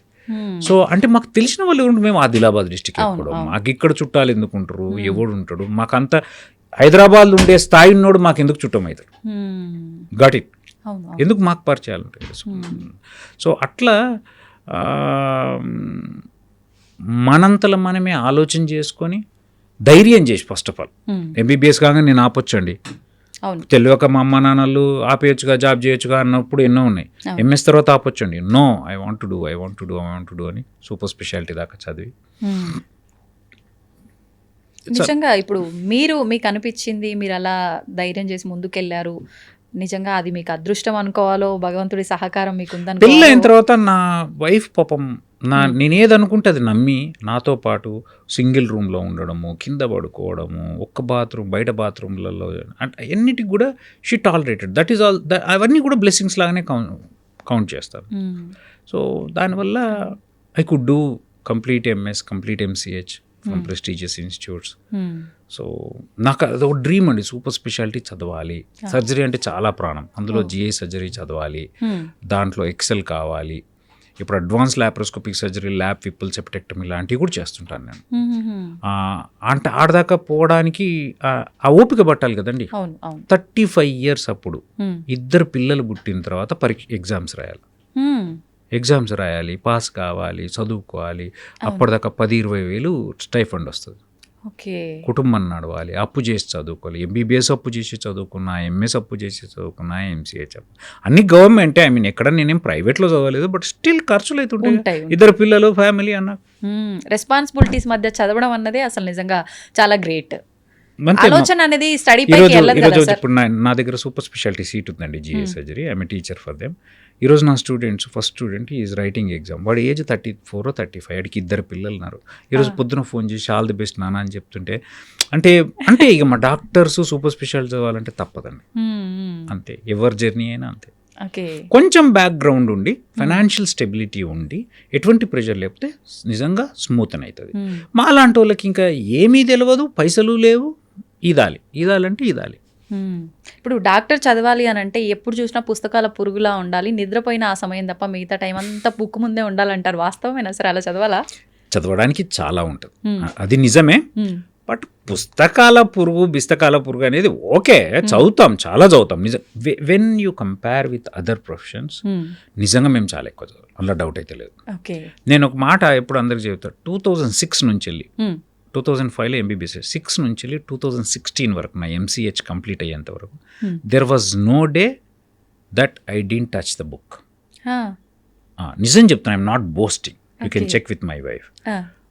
అంటే ఇక మాకు అది ఇన్బిల్ట్ అయిపోద్దండి. ఎంతో కొంత చదువుతాం, చదవని రోజు ఉండదు, ఎంతో కొంత ఏదో ఒకటి. ఇప్పటికే చదువుతూనే ఉండాలి. ఇప్పుడు అంటే ఫాస్ట్గా ఉంటుంది, అంటే ఏంటంటే అవసరం ఉన్నప్పుడు కొంచెం. ఇప్పుడు ఏదో టాక్ ఉంది, ఎక్కడో ఉంది, లేకపోతే ఏదైనా కొత్త సర్జరీ చేస్తున్నాం, కొంచెం చూసుకుంటాం. అండ్ నాకు వీక్లీ 2-3 క్లాసెస్ ఉంటాయి. అంటే నాకు పీజీ స్టూడెంట్స్ ఉంటారు కదా, వాళ్ళ క్లాసులు రన్ అవుతూ ఉంటాయి కదా, నేను కూర్చోవాలి కదా, వాళ్ళకు ఒక పాయింట్ చెప్పాలి, వాళ్ళకి అర్థం కాదు అర్థం చేయించాలి. వాళ్ళు చెప్పింది నుంచి వాళ్ళ నుంచి మేము ఎంతో నేర్చుకుంటాం. అంటే కొత్త బ్రషప్ అవుతుంది, అంటే మర్చిపోయిన విషయాలు. అట్లా ఎప్పుడు టచ్లో ఉంటూనే ఉంటాం. నిత్య విద్యార్థిలా ఉండాలి. అందరం నిత్య విద్యార్థి, ఒకటి కాకపోతే ఒకటి నేర్చుకుంటాం అంతే. ఓకే. మీ పిల్లల విషయానికి వస్తే ఇప్పుడు ఖచ్చితంగా ఇంత ఇబ్బందులు పడి ఒక డాక్టర్ లాగా మీరు మా ముందున్నారు. అవును. మీ పిల్లల విషయంలో మీరేమైనా ఇది చదవాలి, అది చదవాలని చెప్తారా? వాళ్ళ ఇష్టమేనా? No, not at all. ఇప్పటి వరకు ఎప్పుడు చెప్పలేదు. కానీ సంహం నా పెద్ద కూతురికి మెడిసిన్ చేయాలనే ఇంట్రెస్ట్, హ్మ్. సర్జరీ చేయాలని ఇంట్రెస్ట్, అందులో జిఏ సర్జనే కావాలని interest. I don't know why, ఎందుకు అనిపించిందో. హ్మ్. చిన్న పాపకు మాత్రం she wants to go to, అంటే ఇప్పుడు చిన్నది చిన్న 6th ఏజ్. క్లాస్, ఆ. ఏదో ఐఏఎస్ గిఏఎస్ అంటుంటుంది. But I don't know. ఇద్దరు చిన్నపిల్లలే, నేనేం ఇన్సిస్ట్ చేయను. హ్మ్. 2 విషయాలండి. నేను నిన్ననే మా వైఫ్తో మాట్లాడుతున్నాను. చదువు, పెళ్ళి, హ్మ్. ఈ 2 విషయాలు మాత్రం ఖచ్చితంగా వాళ్ళ ఇష్టానికి వదిలేయాలి. హ్మ్. మనకు నచ్చని ఒక షర్ట్ కొంటేనే వేసుకోవడం ఇష్టం ఉండదు. అవును. అట్లాంటిది అది వాళ్ళ జీవితాంతం ఉండే ఈ 2. హ్మ్. కరెక్టే అంటారా సార్ వాళ్ళకి నిర్ణయాన్ని వదిలేయటం? అంటే గైడ్ చేద్దాం, హ్మ్. ఆప్షన్స్ చూపిద్దాం, ఆ. మంచి చెడు చెప్దాం, ఆప్షన్స్ చూపిద్దాం, మంచి చెడు చెప్దాం, హ్మ్. గైడ్ చేద్దాం. కానీ నిజంగా if they want let them do. హ్మ్. చెడ్డదైతే చేయరు కదా. చెయ్యరు. ఉన్న దాంట్లో నీకు నచ్చంది వాళ్ళకి నచ్చింది చేస్తారేమో. హ్మ్. హ్మ్. కాకపోతే మంచి చెడు చెప్తాం, దీంట్లో ఇది బాగుంటుంది, ఇది బాగుంటుంది, ఇది కష్టం ఉంటుంది, సుఖం ఉంటుంది, మనకు తోచినంత, లేకపోతే ఎక్స్పర్ట్ దగ్గరికి తీసుకుపోయి చెప్పిస్తాం అంతే. ఓకే. హ్మ్. At the end of the day కొంతవరకు నా దృష్టిలో, కొంతవరకు కాదు, చాలా మటుకు ఈ 2 విషయాల్లో వదిలేయడమే బెటరు. హ్మ్. అంటే పెళ్ళి అనేది పెద్ద టాపిక్, దాని గురించి వద్దు మనకు. మీది లవ్ మ్యారేజా, అరేంజ్డ్ మ్యారేజా సార్? Arrange marriage. ఇది చాలా ఇంటర్వ్యూలో కూడా అడిగారు. అరేంజ్డ్ మ్యారేజ్, దో తన చేవెళ్ళ నాది ఆదిలాబాద్ డిస్టిక్ అయినా కానీ ఆహా. Arranged marriage. ఓకే. వాళ్ళన్న నా ఫ్రెండ్, ఆహాహా. ఓకే. అట్లా కుదిరిపోయింది. వాడికి నేను నచ్చి వాళ్ళ చెల్లెనిచ్చాడు. ఆహాహా. ఓకే. ఈజ్ ఎ లాయర్ యాక్చువల్గా, ఆహాహా. ఓకే. హైకోర్టులో లా. హ్మ్. అప్పుడు వాళ్ళు లా చదువుతున్నప్పుడు ఒక కామన్ ఫ్రెండ్ ద్వారా ఊకే నాకు ఎంబీబీఎస్ గాంధీ మెడికల్ కాలేజ్ హాస్టల్కి వచ్చేవాడు. మ్మ్. సో ఎందుకో నచ్చినా, హ్మ్. నాలో ఉన్న గాలితనం నచ్చిందో ఏం నచ్చిందో I don't no. As a student Vat he liked I don't no. ఆ. ఈ ఓన్లీ ప్రపోజ్డ్. దెన్ మాలాంటి వ్యవసాయ కుటుంబం, కంప్లీట్ వ్యవసాయ కుటుంబం, నాకు అది ఫస్ట్ నుంచి ఉండింది. హ్మ్. ఎందుకంటే నా ఫ్యామిలీని అర్థం చేసుకోవాలి, అన్ఎడ్యుకేటెడ్ అండ్ చిన్న బ్యాక్గ్రౌండ్ కదా. అంటే అట్లాంటి with God's grace 2 good family, 2 good girl, hmm. I'm blessed. మీరు అనుకునే అలా జరిగిపోతున్నాయి అయితే. ఏమో దేవుడి దయ. ఓకే. ఇప్పుడు మొత్తానికైతే ఇప్పుడు హెల్త్ గురించి మాకు కొన్ని ఐడియాస్ ఇచ్చారు, జాగ్రత్తలు చెప్పారు. మీ ఫ్యామిలీని ఆదర్శంగా తీసుకుంటే మా అందరికీ ఒక మంచి ఎలా వెళ్ళాలి అనే ఒక దారి అనేది అర్థమైపోతుంది మీ మాటల్ని బట్టి.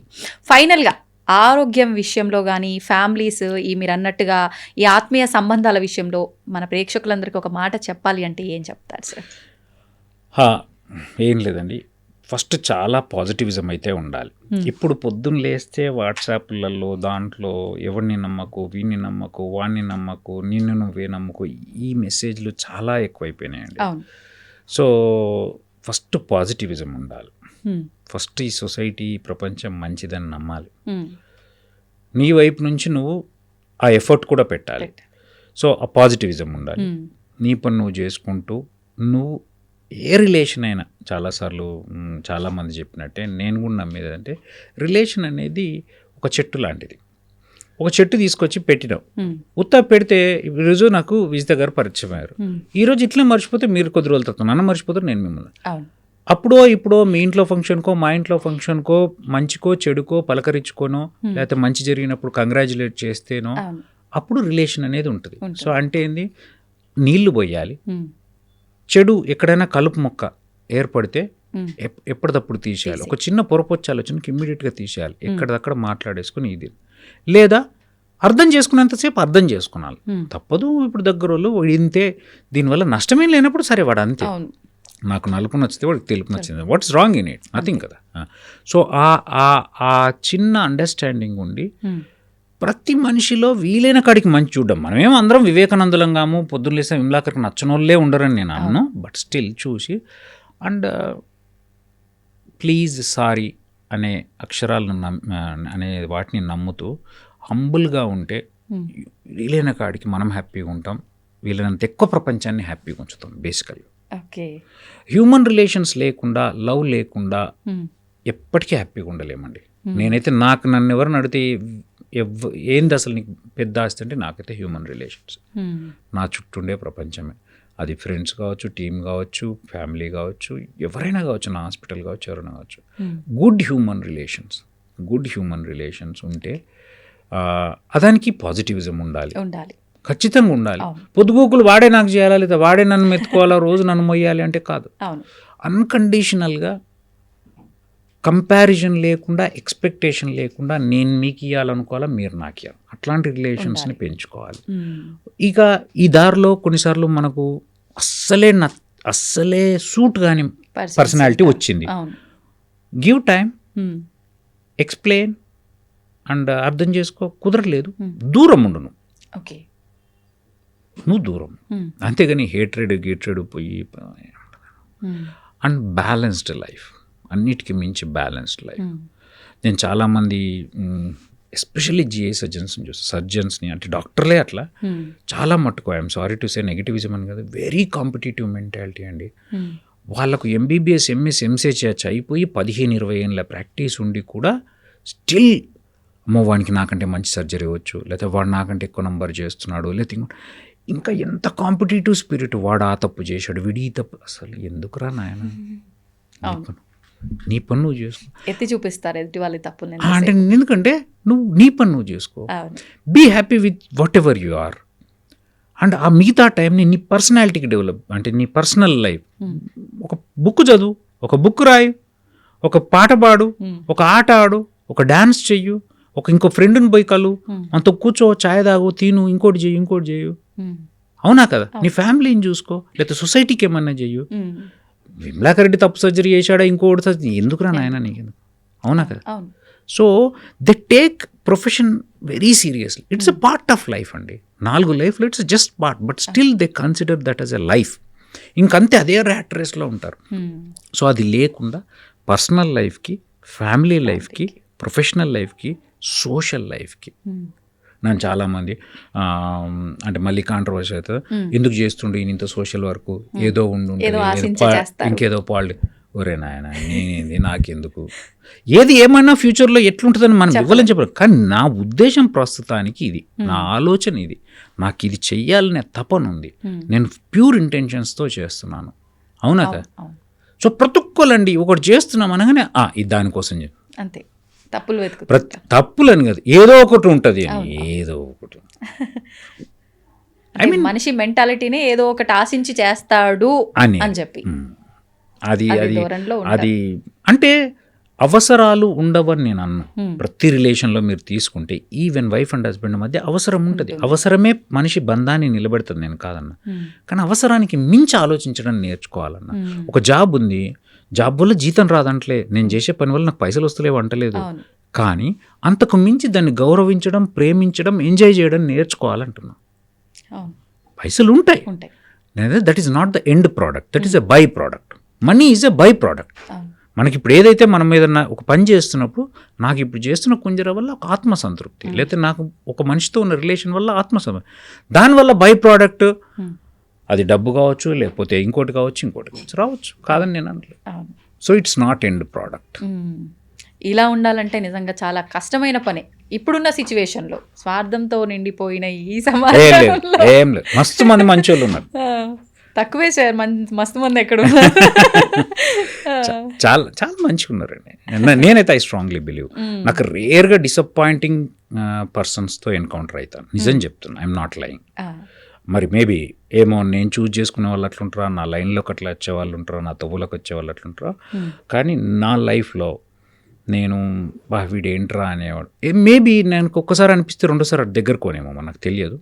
అంటే ఐ డోంట్ నో, బట్ నాకైతే 99.9% I'm with extremely great and good human beings. Okay sir, డాక్టర్లు, హాస్పిటల్స్ అనగానే చాలా మందిలో కొన్ని అపోహలు ఉంటాయి. నిజంగా ఆ అపోహల నిజాల మీ మాటల్లో తెలుసుకోవాలనుకుంటున్నా.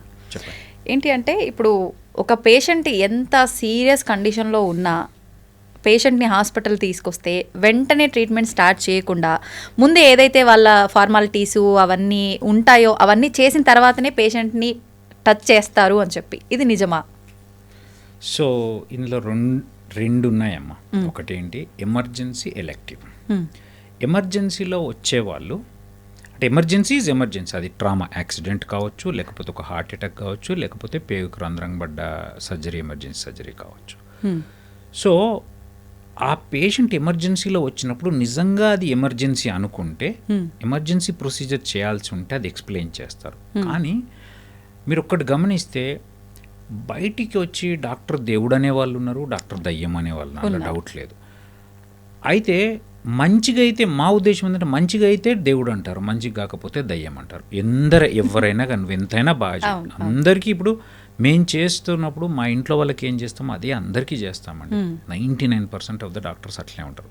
డాక్టర్లో చెడ్డవాళ్ళు లేరు అని నేను అనట్లేదు, డబ్బుల కోసం చేసేవాళ్ళు లేరు అని నేను అనట్లేదు, అందరూ వివేకానందులని కూడా నేను అనట్లేదు, అందరూ పర్ఫెక్ట్గా చేస్తారని కూడా నేను అనట్లేదు. బట్ మెజారిటీ వాళ్ళు 16.5 సంవత్సరాలు చదివి వాళ్ళ మనస వాచ కర్మన పేషెంట్కు బాగా చేయాలనే ఉద్దేశంతో ఉండేవాళ్ళే ఉంటారు. సో దాన్ని ఎక్స్ప్లెయిన్ చేయడం అనేది ప్రాసెస్. ఎందుకు చెప్తున్నా అంటే ఇప్పుడు అంతా లిటిగెంట్ అయిపోయారు.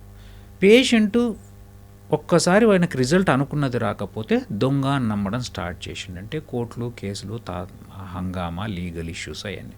సో అందుకని ప్రాసెస్ అనేది మస్ట్. ప్రాసెస్లో 2 ఉన్నాయి, ఒకటి లీగల్ ప్రాసెస్, 3 ఉన్నాయి, legal admission process, legal process and third is financial. కాదండి, ఇప్పుడు ఒక కార్పొరేట్ హాస్పిటల్కి వచ్చినప్పుడు వాళ్ళు 14 అంతస్తుల బిల్డింగ్ కట్టి అద్దాలు పెట్టి 100 మంది స్టాఫ్ను పెట్టి వాళ్ళు ఏసీలు పెట్టి వాళ్ళు చేస్తున్నప్పుడు మనం దాని దగ్గరికి పోయినప్పుడు ఖచ్చితంగా వాళ్ళ ఖర్చుకు సరిపడా వాళ్ళ రూల్స్ వాళ్ళ రెగ్యులేషన్స్ వాళ్ళకు ఉంటాయి. మనం అది హానర్ చేయాలి. ఎందుకంటే కానీ దోచేసేటట్టుగా ఉంటాయి అంటుంటారు కదా సార్. ఈ పదం ఎందుకు వచ్చింది దోచేసేటట్టుగా అంటే నేను ఒక మాట చెప్తానండి. ఒక వెడ్డింగ్ ప్లానర్ ఉన్నాడు, సారీ ఒకళ్ళ పేరు తీసుకున్నాను, ₹1,00,000 చేసేవాళ్ళు ఉన్నారు, కోట్లలో చేసేవాళ్ళు ఉన్నారు. మరి పెళ్ళికి ఒక్క పూట పొద్దున్నుంచి సాయంత్రం వాడిపోయే పూలకి 4 ఫోటోలకు అయిపోయేదానికి కోటికి పెట్టినప్పుడు దాన్ని దోచేయడం అని ఎందుకంటలేదు చెప్పండి. అదే పెళ్ళి, ఇది పెళ్ళి, అది పెళ్ళి, లక్షలో అయిపోయింది కోట్లలో అవుతుంది. అంటే బేసిక్గా మన వాళ్ళ మైండ్ సెట్ ఏంటంటే హెల్త్ మీద ఆరోగ్యం మీద పెట్టే ప్రతి పైసా దండగా నమ్ముతారు. కాబట్టి వాళ్ళకి పెడుతున్న ప్రతి దానికి దోచేయడం అనే ఫీలింగ్ వస్తుంది. ఇంకో మాట చెప్తా, నిజంగా కొంత దోపిడీ జరగట్లేదా? జరుగుతుంది. అది ఎంత % జరుగుతుంది, ఎవరి వల్ల జరుగుతుంది, ఎక్కడ జరుగుతుంది అనేది నిజంగా ప్రొఫెషనల్స్కు మాకు క్లారిటీ లేదు, సొసైటీకి లేదు. ఎందుకంటే ఇప్పుడు ఒక భూమి ఉందండి, అప్పటి వరకు ₹1,00,000 గజం ఉన్నదాన్ని సడన్గా 2 రోజుల్లో 4 లక్షలు చేస్తే ఎందుకు చేసినామని ఎవడు అడగట్లేదు, అది దోచేయడం అని ఎవడు అనట్లేదు. ఒక చోట బిల్డింగ్, ఒక ఏరియాలో ఒక ఫ్లాటు 3.5 కోట్లకు వస్తే అరే పక్కకు ₹1,00,000 ఫ్లాట్ ఉంటే లేకపోతే 10 లక్షలకు ఫ్లాట్ ఉంటే 4 కోట్లు అయిందని ఎవరు అడగట్లేదు, దాన్ని దోచేయడం అనట్లేదు. అర్థమవుతుందా? దానికి ఇది ప్లేస్ వల్ల వచ్చింది, లేదా కన్స్ట్రక్షన్ కంపెనీ వల్ల వచ్చింది, లేకపోతే మా క్వాలిటీ వల్ల వచ్చింది అంటారు. అవే పాయింట్లు ఇక్కడ కూడా ఉన్నాయి. ఆ ఆర్గనైజేషన్ క్వాలిటీ ఉంది, ఆ ఆర్గనైజేషన్కి సంబంధించిన కన్స్ట్రక్షన్స్ ఉన్నాయి, వాళ్ళ ఇన్వెస్ట్మెంట్ ఉంది, అవన్నీ ఉన్నాయి. సో ఇవన్నీ ఉండంగా కూడా ఇంకో మాట ఏం చెప్తున్నాను అంటే ఎంతున్నా నిజంగా కొంత వ్యాపార దృక్పథం లేదని నేను అనట్లేదండి, బట్ మానవతా దృక్పథం కూడా చాలా ఎక్కువ ఓన్లీ హాస్పిటల్ని ఉంటుంది. దాన్ని జనాలు గుర్తించలేకపోతున్నారు. సో కాబట్టి ఆర్గనైజేషన్స్ కూడా మారుతున్నాయి. ఈ మధ్యలో డాక్టర్లు అనేవాళ్ళు మేము చేయగలిగేది ఏముంటుందండి, మాకు పని కావాలి, ఏమో కూడా పని జరుగుతున్నది, అట్లా అని జీతం ఇచ్చే వాళ్ళను అపోజ్ చేయాలి. అండ్ వాళ్ళ కష్టం కూడా మాకు తెలుసు కదా, వాళ్ళు ఎంత కష్టపడతారు. అట్లనే పేషెంట్కు అన్యాయం చేయలేం. కాబట్టి మేము మధ్య మార్గంగా మాకు చేతనైన మటుకు సర్జన్ ఛార్జ్ తగ్గించడమో, ఓపీ క్యాన్సిల్ చేయడమో, టెస్ట్లకు కన్సెషన్ రాయడమో మేము చేయగలిగేది ఎప్పుడూ డాక్టర్ చేస్తూనే ఉంటాడు. సో నేను చెప్పొచ్చేది ఏంటంటే 10% దోపిడి ఉంది, 15% దోపిడి ఉంది, మహా అంటే 20% దోపిడి ఉంది. కానీ అది 100%గా ఎందుకు ప్రొజెక్ట్ చేయబడుతుంది అంటే జనాల మైండ్ సెట్ కూడా దాని మీద పెట్టే ప్రతి పెన్నీ దండగా నమ్ముతున్నారు. ₹1,00,000 పెళ్లి ₹1,00,00,000 వసూలు చేస్తే అది పాష్ అయిపోయింది, అది లావిష్ అయిపోయింది, అది గ్రాండ్యూర్ అయిపోయింది.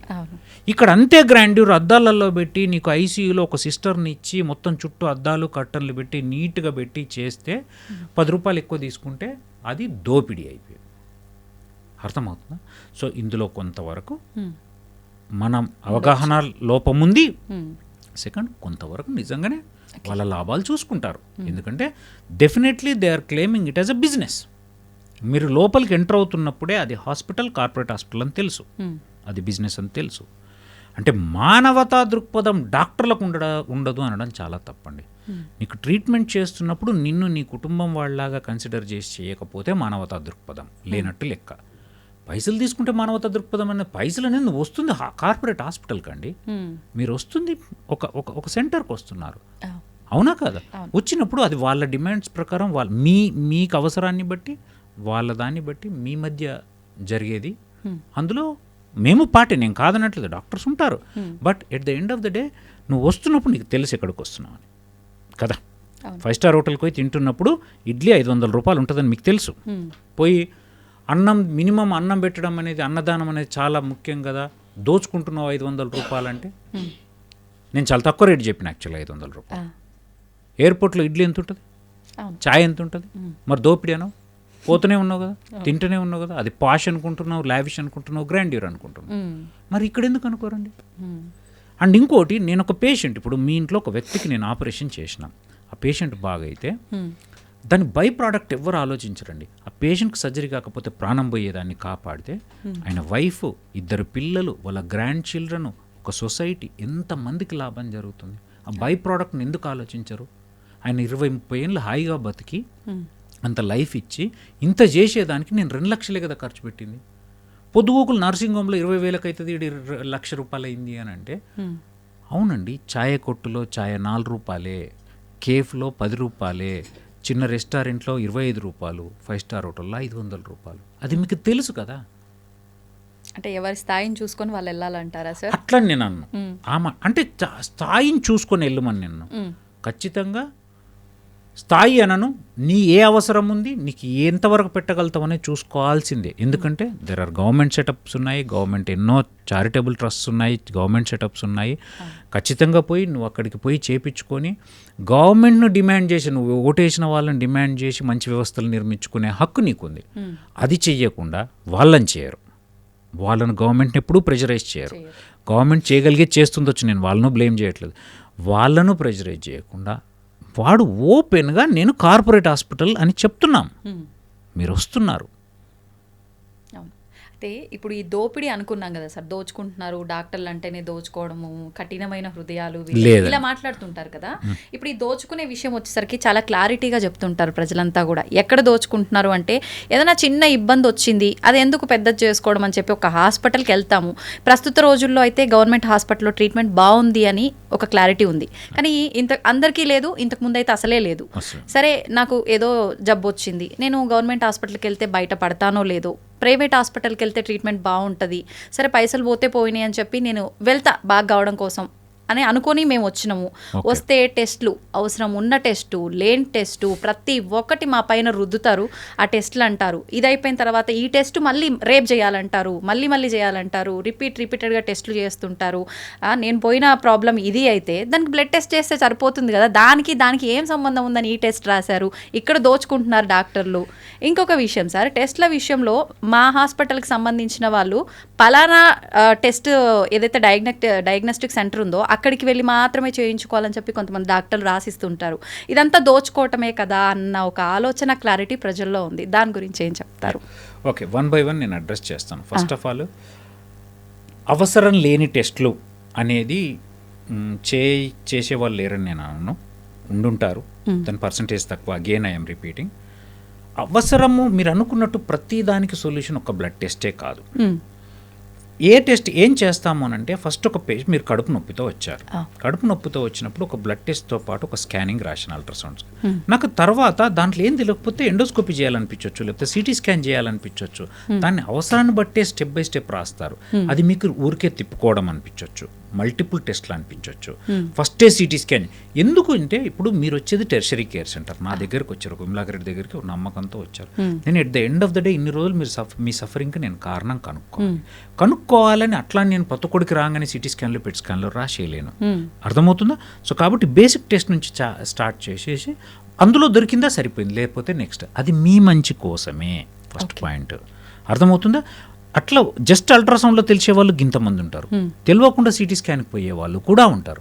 సో సిటీ స్కాన్కి వెళ్ళిన వాళ్ళకేమో మల్టిపుల్ టైమ్స్ తిప్పారు, 3 టెస్టులు చేయించారనిపిస్తుంది. అల్ట్రాసౌండ్లో దొరికిన వాళ్ళు పాపం సార్ చిన్న టెస్ట్ చేసి దొరకబట్టింది అంటారు.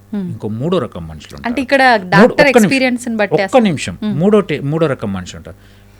నేను సరే పాపం లేనోళ్ళు కదా, అల్ట్రాసౌండ్ లేని దొరకలేదని పంపించేసి ఏదో మందులు రాసి పంపించామే అనుకోండి. రేపు పొద్దున 6 నెలలకు సిటీ స్కాన్లో ఏదో పెద్దది బయటపడితే నిన్నెవడు చేయించద్దు అన్నాడు అని కొట్లాట పెట్టుకునే వాళ్ళు ఉంటారు, కోర్టుకు వెళ్ళే వాళ్ళు ఉంటారు. కాబట్టి డాక్టర్ పరిస్థితి చాలా దారుణంగా కుడితిలో పడ్డ ఎలకలాగా అయిపోయింది. ఎందుకు చెప్పనా, మేము మిమ్మల్ని సాటిస్ఫై అయ్యలేక మా ఎథికల్ పాయింట్ ఆఫ్ వ్యూలో, మా ఎమోషనల్ పాయింట్ ఆఫ్ వ్యూలో మిమ్మల్ని సాటిస్ఫై చేయలేక మా సైన్స్ని, మేము ఏదైతే నమ్ముకున్న సైన్స్ ఉన్నామో ఆ సైన్స్ ప్రకారం మాకు ఇట్లా మెథడాలజీ అనేది ఉంటుంది. అర్థమవుతుందా? ఆ మెథడాలజీని ఫాలో కావాలి, మీ పాకెట్ను చూడాలి, మా సైన్స్ను సాటిస్ఫై చేయాలి, పేషెంట్లు అందరినీ సాటిస్ఫై చేయాలంటే ఎప్పటికీ వీలయ్యేది కాదు. ఎందుకంటే ప్రతి దాన్ని నేను ఎప్పుడు ఒకటి నమ్ముతా, గ్రాటిట్యూడ్ అనేది స్వతహాగా మనిషిలో తనకుండేది. ఒకళ్ళకి చిన్న 10 రూపాయలు ఇస్తే సంతోషం అనిపిస్తుంది, ఒకళ్ళకి 1,00,000 రూపాయలు ఇచ్చినా ఇంకో 10 రూపాయలు కావాలనిపించవచ్చు. సో అట్లా చిన్న సర్జరీ చేసుకుని జీవితాంతం మాకు రుణపడి ఉండి మా టాటూస్ వేసుకునే వాళ్ళు ఉన్నారు. పెద్ద సర్జరీ చేసి ప్రాణం కాపాడిన తర్వాత కూడా 5 లక్షల బిల్ అయిందని బాధపడే వాళ్ళు ఉన్నారు. కాబట్టి ఇది అంతం లేని డిస్కషన్.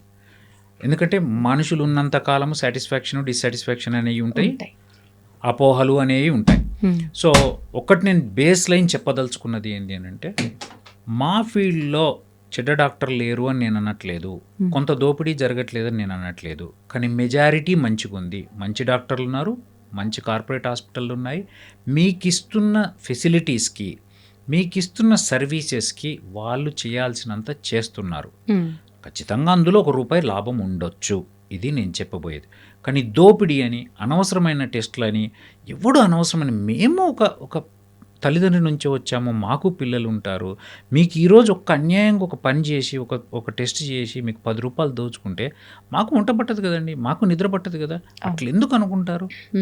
నా ఉద్దేశంలో చాలామంది అంటే నెగటివ్గా ఆలోచించే ప్రజలు, మేము ఇంత మంచి ప్రాక్టీస్ చేస్తూ ఇంతమంది అభిమానులు ఉన్నారు మాకు అంటే, నిజంగా ఎందరో మంది పేషెంట్లు, 90% మంది పేషెంట్లు మంచోళ్ళు కాబట్టి ఒక 10% మంది మాత్రమే ఈ నెగిటివ్ ప్రాపగండా చేసే వాళ్ళు ఉంటారు. వాళ్ళకి ఏం చేసినా నెగిటివే అవుతుందండి. వాళ్ళని సాటిస్ఫై చేయడం కష్టము, చేయాలని ప్రయత్నం కూడా చేయొద్దు. ఇది ఎప్పుడు గురువారెడ్డి గారు కూడా చెప్తుంటాడు. ఎందుకంటే మనము ఏంటంటే, మేము ఇచ్చే కాడికి ఇస్తాను, చేసే కాడికి చేస్తాం, మేము దేవుళ్ళమైతే కాదు కదండి. అండ్ ఇంకొక మాట చెప్తున్నాను, పేషెంట్ చచ్చిపోతే ఫెయిల్ అయినట్టు, పేషెంట్ 4 రోజులు ఎక్కువ ఉంటే ఫెయిల్ అయినట్టు, పేషెంట్ ₹1,00,000 ఎక్కువ కడితే ఫెయిల్ అయినట్టు అంటే ఎవరు ఏం చేయలేరు. అట్లా నిజంగా మేము అన్నీ కాపాడే పరిస్థితే ఉంటే పెద్ద పెద్ద ఉన్నోళ్ళకు చావు రావద్దు, అంతేందుకు మా ఇంటోళ్ళకు చావు రావద్దు కదా. అర్థమవుతుందా? మా ఇంట్లో మా నాన్న చనిపోయాడు, మా అన్న చనిపోయాడు, అన్నీ నా చేతిలో ఉంటే నేనేం చేయగలుగుతాను? నేను ఎందుకు అవుతుంది? సో కాబట్టి మేము చేసేది నిజాయితీగా, నియతిగా చేయగలిగే కాడికే చేస్తాము. మా సైన్స్ని నమ్ముకొని మేము చేయగలిగే కాడికే చేస్తాము. మిగతా అంతా భగవంతుడి దయ. అంతే తప్ప మేము దేవుళ్ళమని, మంచిగా కాగానే విమలాకరెడ్డి దేవుడని, లేకపోతే ఇంకోళ్ళ దేవుడని, కాకపోగానే వాడు మోసం చేసిండు, అది చేసిండు, ఇది చేసిండు అంటే ఎంత దారుణం అంటే, కొంతమంది మాటలు వింటుంటే ఎంత, ఇప్పుడు పెద్ద వ్యవస్థ అండి, రోజుకు 40 మంది ఓపీ చూడాలి. ఓపీ చూస్తున్నప్పుడు ఒక సిస్టమ్ ఉంటుంది, నా కింద ఇంకిద్దరు అసిస్టెంట్లు ఉంటారు, వాళ్ళకి 2 అసిస్టెంట్లు ఉంటారు. మీకు రాగానే టైం వేస్ట్ కావద్దని ఒకళ్ళు ఫస్ట్ చూస్తారు, చూసి రాయాల్సిన టెస్ట్ రాస్తారు, నెక్స్ట్ అది అవుతారు, హిస్టరీ తీసుకుంటారు, నెక్స్ట్ నా దగ్గరకు వస్తారు. సో టైం వేస్ట్ కావద్దు, నేను అవసరమైన పని మాత్రమే చేయాలి. ఎందుకంటే నా స్టేచర్కి నేను మీ వ్యాధిని గుర్తుబట్టి కరెక్ట్ ప్లానింగ్ చేయడమే నేను చేయాలి. అంతేగాని నీ మీద భుజం మీద చేతేసి బుజ్జగిచ్చి, అవి మామూలుగా ఎంతో కొంత అమ్మా బాగున్నారా అంటాం, కానీ దానికంటే కూడా బేసిక్గా మీ వ్యాధిని గుర్తించడం నా ధర్మం, దానికి కరెక్ట్ ట్రీట్మెంట్ ఇవ్వడం ధర్మం. అది చూడకుండా అసిస్టెంట్లు చెప్తే విన్నాడు, నా కడుపు మీద చేతేయాల్సిన అవసరం ఉంటే తప్పకుండా వేస్తాను, ఎక్కడికైనా వచ్చేస్తాను, ఎక్కడైనా చూస్తాను, ఎంతైనా. ఇంకా 10 క్వశ్చన్లు తను చెప్పిన తర్వాత సాటిస్ఫై కాకపోతే నిజంగా 10 క్వశ్చన్లు అడగాల్సి వస్తాడు. చెప్పిన దాంట్లో క్లారిటీ ఉంది, మిగతా అంత డేటా ఇంతకుముందు అయిన సర్జరీ గురించి ఉంది, అంతా చదివి వినిపించినప్పుడు మేము సాటిస్ఫై అయితే నెక్స్ట్ ఈ టెస్ట్ చేద్దామని నేను అంట. మీకు ఇంకేమైనా డౌట్ ఉంటే అడగచ్చు. అయినా కాకుండా పోయి సార్ నాతో మాట్లాడలేడు, వాళ్ళు ఎవరో చెప్పింది. ప్రాక్టీస్ డాక్టర్లని అసిస్టెంట్లుగా తీసుకుంటారు, వాళ్ళకి ఎంతవరకు తెలుసో వాళ్ళు కరెక్ట్గా గుర్తిస్తారా, ఈయన సీనియర్ డాక్టర్ ప్రాక్టీస్ ఏందండి, వాళ్ళు సూపర్ స్పెషాలిటీ చదివిన వాళ్ళు, ఎంబీబీఎస్ ఎంఎస్ చదివిన వాళ్ళు, వాళ్ళు ప్రాపర్ మా దగ్గర ట్రైన్ అయిన వాళ్ళు, అందరూ డిగ్రీలు ఉన్న వాళ్ళు, వాళ్ళు రేపు పొద్దున పోయి మా అంతా అయ్యే డాక్టర్లు. ఇట్స్ ఏ సిస్టమ్ అండి. అన్నీ ఒక్కరే చేసి, ఇప్పుడు మీరు ఒక పని చేస్తుంటే మీ ఇక్కడ యాంకరింగ్, మీరు చైర్ జరుపుకోవడము, గెస్ట్లను తీసుకురావడము, ఇవన్నీ మీ పనులు కావు కదా. సిస్టమ్ అన్నాక ఎవరి పని వాళ్ళు చేస్తారు. నా స్థాయికి మీరు నా దగ్గరకు వచ్చింది, నేను కరెక్ట్ డయాగ్నోస్ చేయాలా, కరెక్ట్ ట్రీట్మెంట్ చేయాలి కదా, అంతే. అంటే జనాల ఎక్స్పెక్టేషన్ చాలా ఎక్కువ అయిపోయిందండి.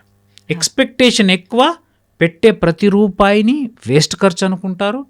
అండ్ వాళ్ళని ఇంకొక పాట చెప్పదలుచుకున్నా, ఏ రోజైతే డాక్టర్లకు పేషెంట్కి మధ్య కస్టమర్ అండ్ సర్వీస్ ప్రొవైడర్ అనే రిలేషన్ డెవలప్ అయిందో అది స్పాయిల్ అయిపోయిందండి.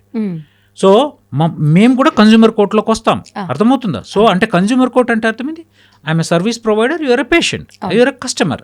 సో అట్లాంటి రిలేషన్ వచ్చినప్పుడు కోర్టులోనేమో కస్టమర్ సర్వీస్ ప్రొవైడర్ అంటారు, ఈడికి రాగానే నువ్వు దేవుడివి, మానవతా దృక్పథం ఉండాలా, నువ్వు రూపాయి తీసుకోకుండా చేయాలంటే అట్లా ఎట్లయితే మరి అక్కడ ఎందుకు కొట్లాడరు? నిజంగా చెప్పండి, 1000 మందికి సర్జరీలు జరిగితే ఎంతమంది ప్రాణాలు పోతారు? ఒకరిద్దరు. మరి ఇంత 99% ఎందుకు చూడరు? ఎందుకు అసలు డాక్టర్లన్నా, డాక్టర్ వ్యవస్థ అన్నా, అండ్ అంటే వైద్య వ్యవస్థ అన్నా అంత నెగిటివిజం ఉంటే ఎవరేం చేయలేరు. మరి వాళ్ళ వల్ల బతికిన వాళ్ళు ఎందరో మంది ఉన్నారు కదా. మేము కరోనా టైంలో మాకు కరోనా వస్తుందని కూడా మా ఫ్యామిలీని లెక్క చేయకుండా మేము పోయి చేసినప్పుడు మీకు దేవుళ్ళలాగా అనిపించలేదు.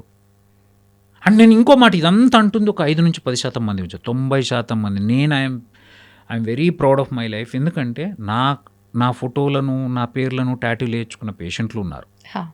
అండ్ రోజు కొలిసే వాళ్ళు ఉన్నారు. బర్త్డేలకు నా మీద పాటలు రాసి నాకు గిఫ్ట్లు పంపించే వాళ్ళు ఉన్నారు. గ్రాటిట్యూడ్ ఉన్న పేషెంట్లు 90% మంది అండి. నేను నిజం, ఇదంతా ఒక 10% మంది. వాళ్ళకు పనే ఉండదండి. నేను అదే అంట, వాళ్ళు నా వల్ల డిసాటిస్ఫై ఉంటే వాళ్ళ ఇంటోళ్ళ వల్ల కూడా డిసాటిస్ఫై ఉంటారు. I'm sorry to say his attitude is like that. Is a negative personality. So వాళ్ళ గురించి పట్టించుకోవాల్సిన అవసరం లేదు. కానీ ఒకటైతే మీ ద్వారా నేను సొసైటీకి చెప్పేది, మీరు కూడా ప్రాపగేట్ చేయాల్సింది ఏంటంటే, అనవసరంగా అన్యాయంగా చేయాలనుకునే పర్సంటేజ్ చాలా చాలా తక్కువ లేదని నేను అన్నాను. ఓకే సార్, చాలామంది నమ్ముతుంటారు హస్తవాసి అని చెప్పి డాక్టర్ల విషయంలో. అంటే ఇది ఆ డాక్టర్ ఎక్స్పీరియన్స్ని పైన డిపెండ్ అయి ఉంటుందా, లేదంటే డాక్టర్కి పేషెంట్కి ఉన్న బాండ్, ఆ రిలేషన్, ట్రస్ట్ని బట్టి ఉంటుందా? ఎలా తీసుకోవచ్చు అంటారు? Excellent question. హస్తవాసి అనేది మనము చిన్నప్పుడు ఊర్లలో విన్న మాట. హస్తవాసి అంటే ఏం లేదండి, ఆ మనిషి టాలెంట్, డయాగ్నోస్ చేసే టాలెంట్, ట్రీట్మెంట్ ఇచ్చే టాలెంట్, సర్జరీ చేసే టాలెంట్, అవుట్కమ్ ఇచ్చే టాలెంట్ని పేషెంట్ నమ్మకం రెండూ కలిసి, అంటే పేషెంట్ నమ్మి పోయినప్పుడు ఆయనకు నిజంగా తెలివి ఉండి సర్జరీ చేసే స్కిల్ ఉంటే చేసి బయట పెడితే అట్లా 10 మందిలో 9 మందికి బాగా అయితే మంచి హస్తవాసి అంటారు. సింపుల్.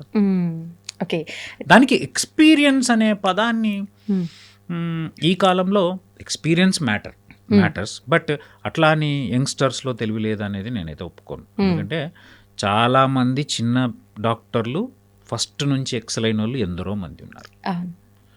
కొంతమంది 40 ఏళ్ళకి పేరు తెచ్చుకున్న వాళ్ళు, కొంతమంది 50 ఏళ్ళకి తెచ్చుకున్న వాళ్ళు, కొంతమంది ప్రాక్టీస్లోకి వచ్చిన 1-2 ఇయర్స్లో కూడా పేరు వచ్చిన వాళ్ళు. It's all your knowledge. Basically నాలెడ్జ్ను ప్రాక్టికల్గా ఎంతవరకు పేషెంట్ మీద అప్లై చేసి మంచి రిజల్ట్స్ తేయగలుగుతున్నావు, దాన్ని నీ యాటిట్యూడ్ బాగుంటే పేషెంట్ మంచి రిలేషన్లో ఉంచుకుంటాం.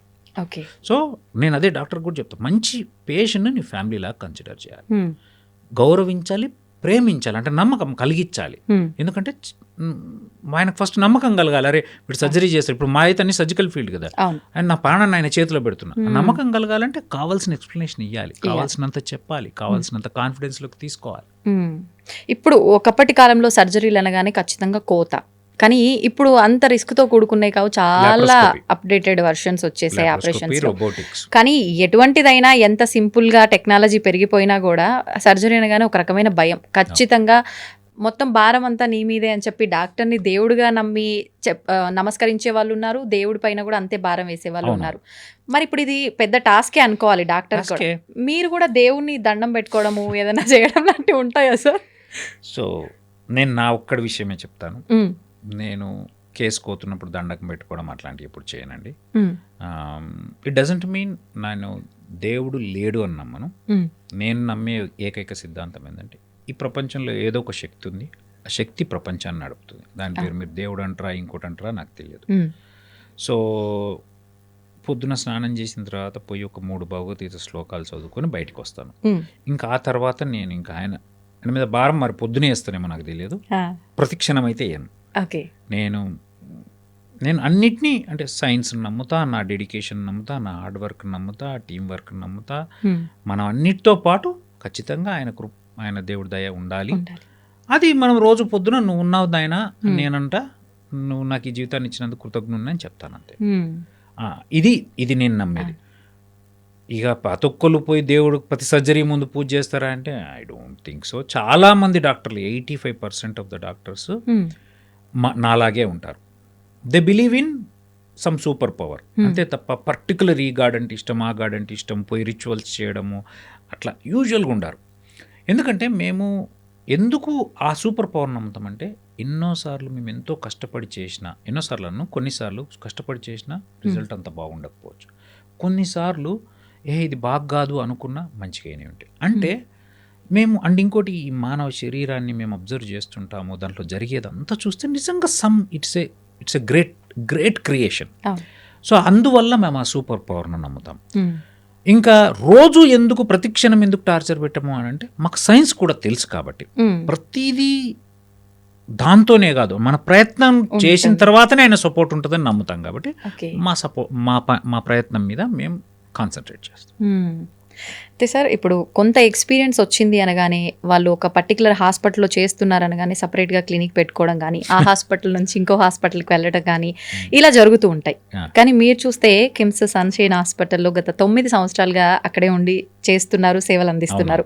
ఎందుకని అక్కడ నుంచి బయటకు ఎందుకు రాలే? ఆ హాస్పిటల్తో మీకు ఏమైనా అనుబంధం ఉందా, లేదంటే గురువారెడ్డి సార్తో ఏమైనా అనుబంధం ఉందా, లేకపోతే ఓసి ఇద్దరు రెడ్డిస్ అనగానే ప్రతి ఒక్కరిలో వచ్చే ఆలోచన రిలేటివ్స్ ఏమో అని చెప్పి అలాంటిది ఏమైనా ఉందా? ఫస్ట్ పాయింట్,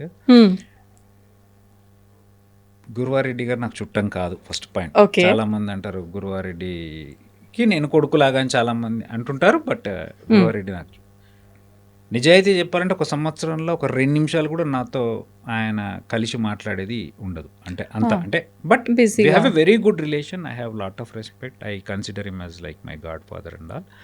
బట్ అంటే మీరన్న చుట్టము అనేదానికి చెప్పొస్తున్నా.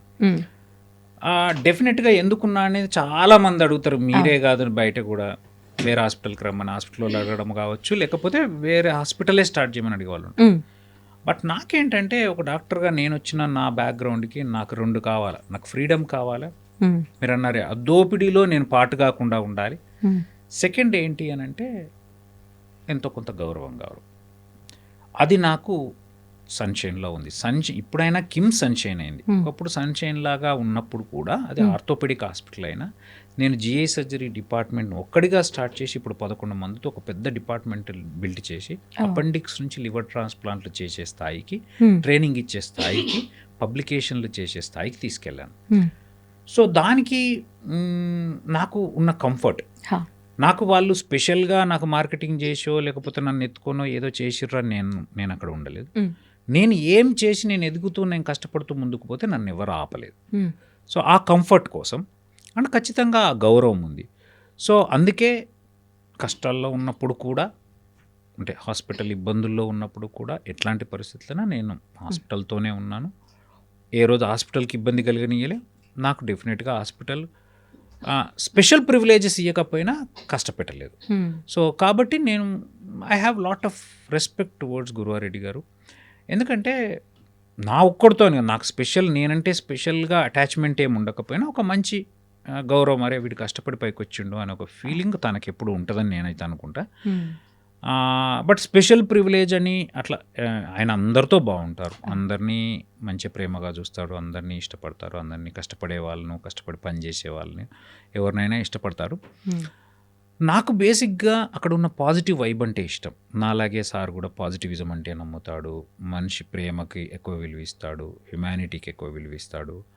అండ్ సో అది నాకు ఫస్ట్ డే నుంచి వెళ్ళి నాకు బాగా నచ్చి, నేను ఎందుకో నాకు తెలియదు, నేను సూపర్ స్పెషల్ చదువుతున్నప్పుడు ఎందుకో నేను సన్షైన్లో కన్సల్టెంట్ అవుతా అని నాకు ఎందుకో ఊహకు వచ్చేది, ఎందుకో తెలియదు. I'm not boasting.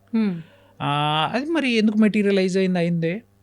అంతే తప్ప నాకైనా చుట్టమని కదా. ఇంకా లాస్ట్ మాట అన్నారు చాలా కాంట్రవర్షియల్ రెడ్డి, అట్లేముండదండి మా స్థాయికి. అసలు మేము అసలు అది గుర్తుకు కూడా ఉండదు, ఓకే. గుర్తుకు కూడా ఉండదు, ఎప్పుడు అట్లా ఉండదు. అన్ని రకాల మనుషులు ఉంటారు, అందరూ ఉంటారు. మాకు గురువారెడ్డి సార్ అంటే చాలా గౌరవము, ప్రేమ, అభిమానం ఉంటుంది. ఆయనకు మేమంటే జస్ట్ ఒక కష్టపడి పనిచేసి పైకి వచ్చిన అబ్బాయిలాగా చూస్తారు. ఇంత relation. Okay.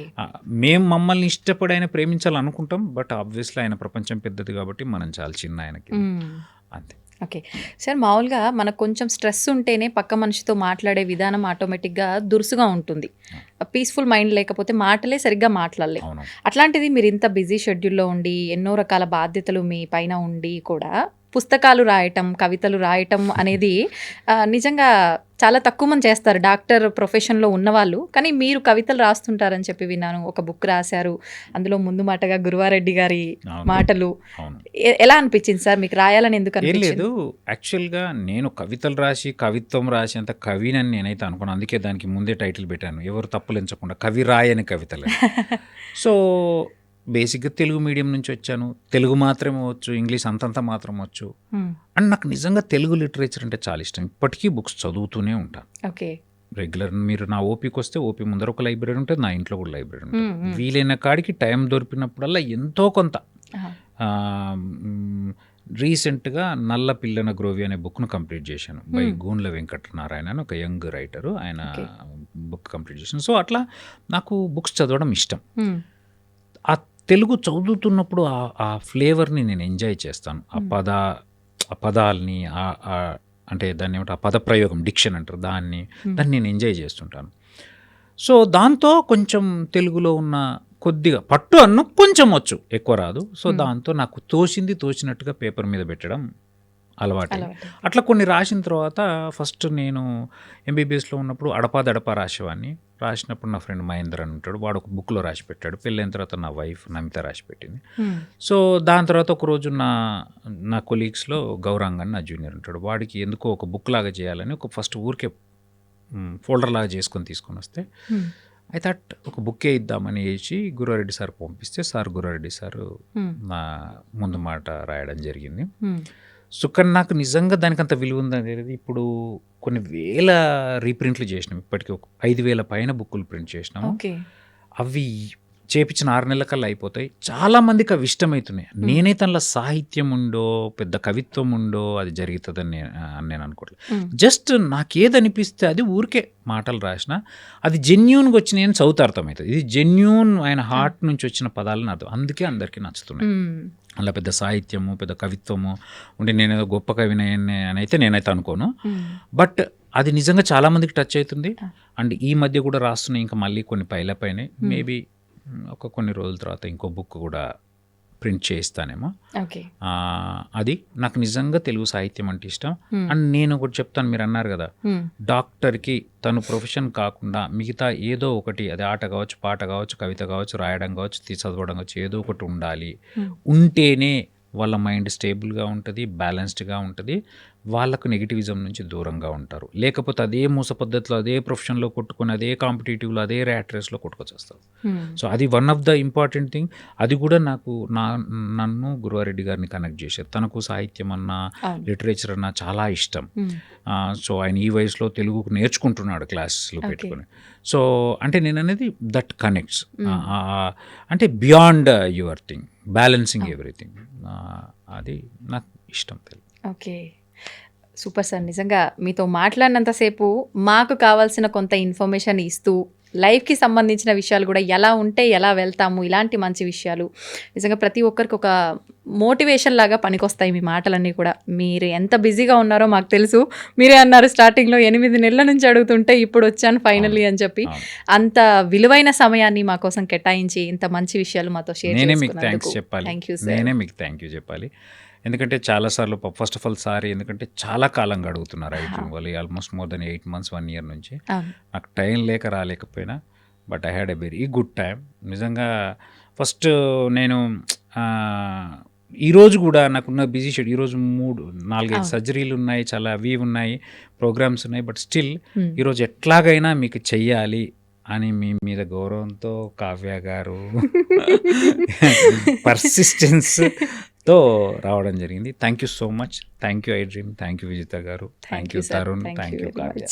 Thank you sir. మాకు ఇంత టైం ఇచ్చానని చెప్పి మళ్ళీ ఇవ్వనని మాత్రం అనొద్దు సార్. మళ్ళీ మీ బిజీ షెడ్యూల్లోంచి అప్పుడప్పుడైనా మా కోసం కొంత సమయాన్ని కేటాయించాలి సార్. తప్పకుండా వస్తాను. Thank you sir. Thank you very much.